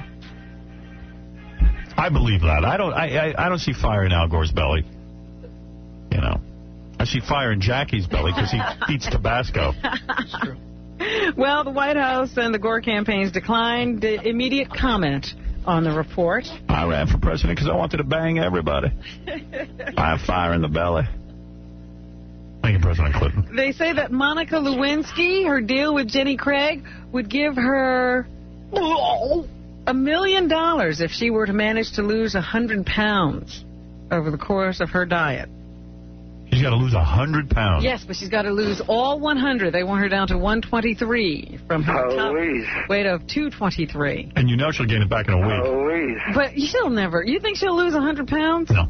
So they don't have to give her anything? No. Because she has to lose it all to get the money. When's someone going to pay me to lose some weight? I would love that. I'm sick of people getting money for doing what they should be doing anyway. Yeah. And they say this is horrifying to me because I've always been a huge Vincent Price fan. Yeah. And they now say that the film star was a Nazi sympathizer who spewed anti-Semitic thoughts in letters to friends and family when he was a young man. I believe that.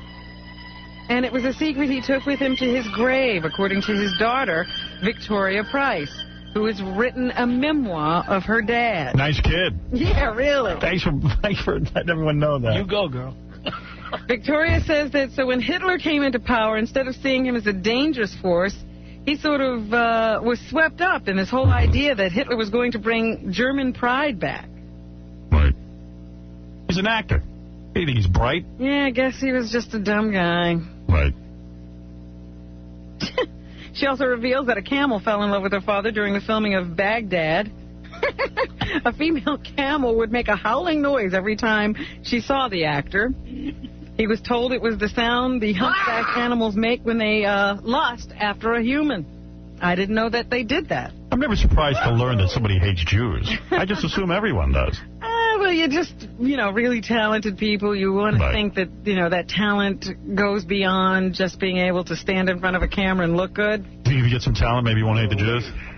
Yeah, I think that you're like a little bit above that because I really consider all that stuff the incapacity of the brain. Like you're a stupid person when you can't get over those kind of feelings. You can't figure out that your life sucks because you suck, not because of the Jews or the blacks or whatever. I hope you're listening, Jackie. The blacks are responsible for a lot of pain in my family, especially Jewish blacks. Jewish blacks? Yeah. Very good. Number one at the box office this weekend, Double Jeopardy. They say that 55% of the audience for this film is women. Women are flocking to see a woman become tough and get revenge on the man who has wronged her. While the number two film is capturing a mostly male audience. That's Three Kings, the Gulf War saga, starring George Clooney. So, interesting. Women flocking to Double Jeopardy. Men flocking to Three Kings. Yeah.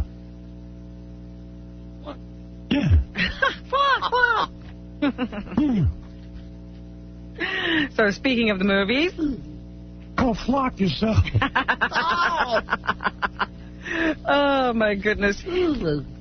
Oh, shut up. Here is Kevin Spacey, who is the star of the number 3 film, American Beauty. Yeah, he's Spacey. It still is not in wide release and making a decent showing because of a good marketing campaign. I went to see it Saturday night. It was a full house. Yeah. Yeah, but in New York, there's always a full house.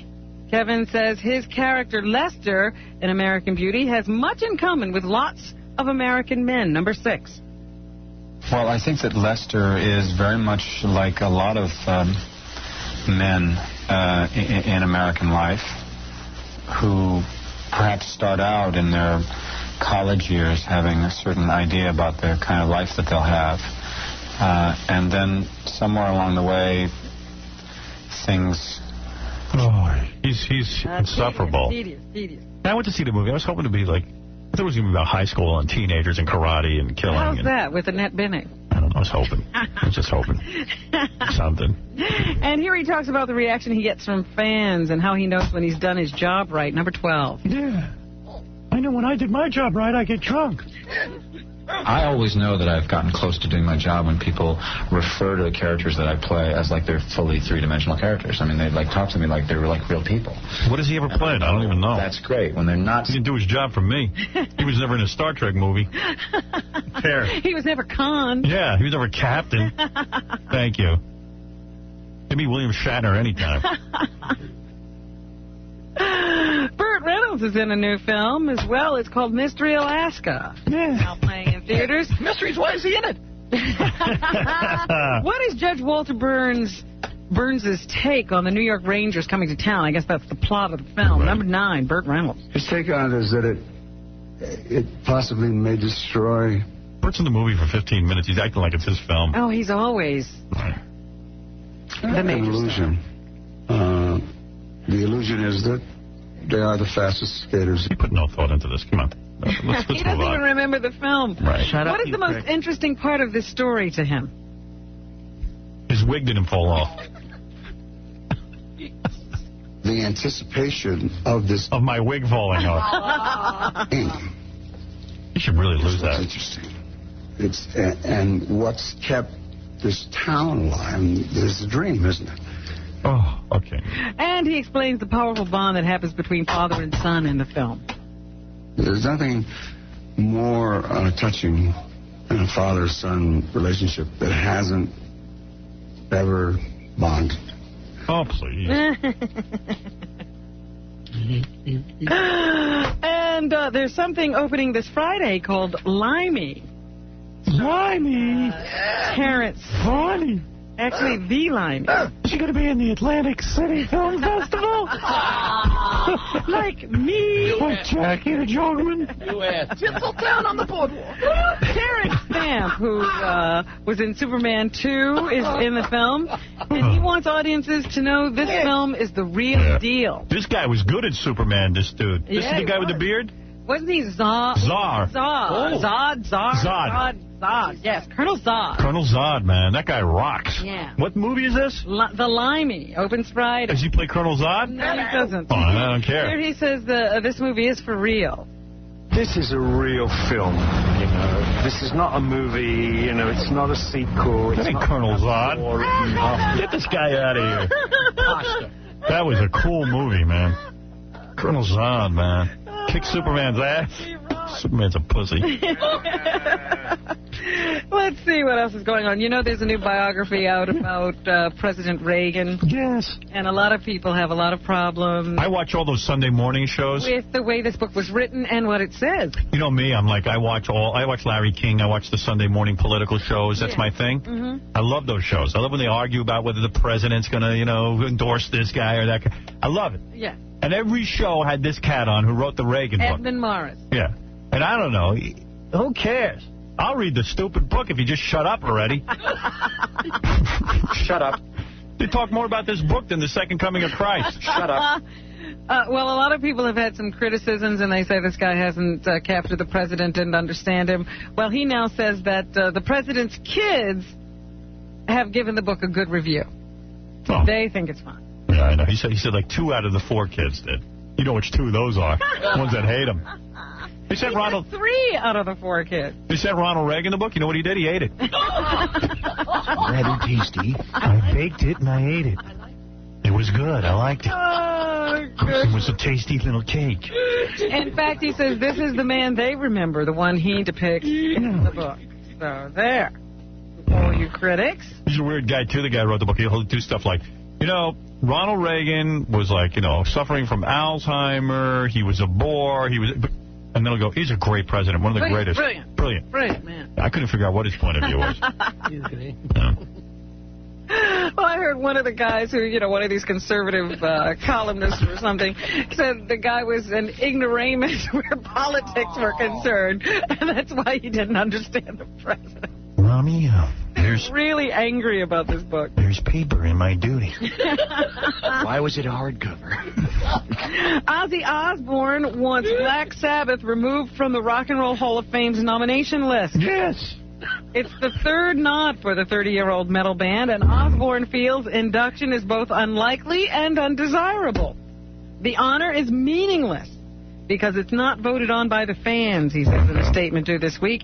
It's voted on by the industry and the media who've never bought an album or a concert ticket in their lives, so their vote is totally irrelevant to me. Hey, I'm in the media. I bought a lot of Ozzy albums. Well, you're not voting on the Rock and Roll Hall of Fame. That's what he points out. This year, Sabbath played 60 concerts for a total of 1 million fans. The driver who hit author Stephen King has been indicted on charges of aggravated assault and driving to endanger. Good, because that guy, Stephen King, rocks, man. I don't want anything happening to him. Yeah, Brian Smith, 42, of Freiburg, Maine, faces up to 10 years in prison. Smith, who says he's being treated unfairly, will be arraigned within 2 months. Any Stephen King movie I'll watch, man. I love them all. Yep. I do. I do, too. Big fan. Why come that guy couldn't drive into OJ? He has to drive into Stephen King. I would love to. 2 tickets to Barbra Streisand's New Year's Eve concert in Las Vegas, including a hotel suite at the MGM Grand, went for $19,550 to 2 fans. That was at an auction. In separate auctions, Ringling Brothers and Barnum & Bailey paid $11,500 for rhinestone jewelry worn by Marilyn Monroe while she rode a pink elephant in Madison Square Garden in 1955. They'll put the jewels in the show. And in another auction, John Lennon's first draft of I Am the Walrus sold for $129,200 to an anonymous telephone bidder. I'm always amazed how a guy like Stephen King gets hit by a car, but like the celebrities you want to get hit by a car don't. Who would you like to see hit by a car? Well, listen, I don't like to see anybody hit by a car, but if he has to drive into somebody by an accident, it could have been O.J. Not that, I don't even think I ever said on him. O.J. would have had to be walking in Maine, which is highly unlikely. Yeah, O.J. knows to stay in the house. Well, whatever. Going to Maine. Smart. Shouldn't play with those meat product dog chews Pfizer has been gnawing on. Really? Not even to throw them in a woman's ass? Really, man? They could spread salmonella, a life-threatening bacterium, according to the Food and Drug Administration. You're saying if a dog chews on like a chicken bone? Or like those rawhide things. Really? Meat products? I don't know. Things, I handle those. Those chews and stuff that you give the dog to. I mean, give to the dog. I put my fingers down my dog's throat. She's anorexic. Don't lick your fingers afterwards. Please help. But anyway, the FDA says that you could infect yourself or your children. Wow. Canadian officials linked the pet chews to human diseases. No cases have surfaced in the United States, however. I knew it was the chews. Not the Jews, Jackie, the chews. Oh, dear. Oh. So that's what's happening, folks. Thank you, Robin. Let's remind everybody that Jackie the Joke Person Martling and his Penthouse Joke page are Friday and Saturday, October 15th and 16th at the Riviera Hotel on the Strip in Las Vegas. Yes. For MP3 audio and Filthy 3D Joke Man, visit Jokeland.com. His 3 Filthy Joke CDs and cassettes are only $12 plus $4 U.S. shipping. Buy 2, get 1 free. Call 1-800-323-KING. Jackie, Arnold Schwarzenegger is chairman of the Inner City Games. Go to innercitygames.org, inner-citygames.org to learn more about it. Also, Johnny Toxic and the Vomitorium. Or to become a vomit person, go to vomitorium.com. Want to thank also the 1,000 Gangbang woman. Candy Apple. Candy Apple. Very attractive young lady. I don't know what she was even promoting. Oh, yeah, I know what it is. Gangbang.com or heatwave.com. To learn more about Candy Apple and if you want to get into the gangbang. Good luck. Want to thank Shell and Cream and Johnny Toxic as well. Okay. Tomorrow we'll see you. Reverend Al Sharpton going to stop by and say hello. David Bowie will be performing Rebel Rebel tomorrow, which should be kind of fun, I think. Get to talk to him for a few minutes. At this time, the Howard Stern Radio Network leaves the airwaves for technical adjustments.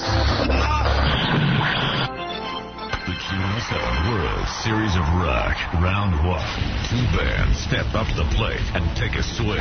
Only one will move on.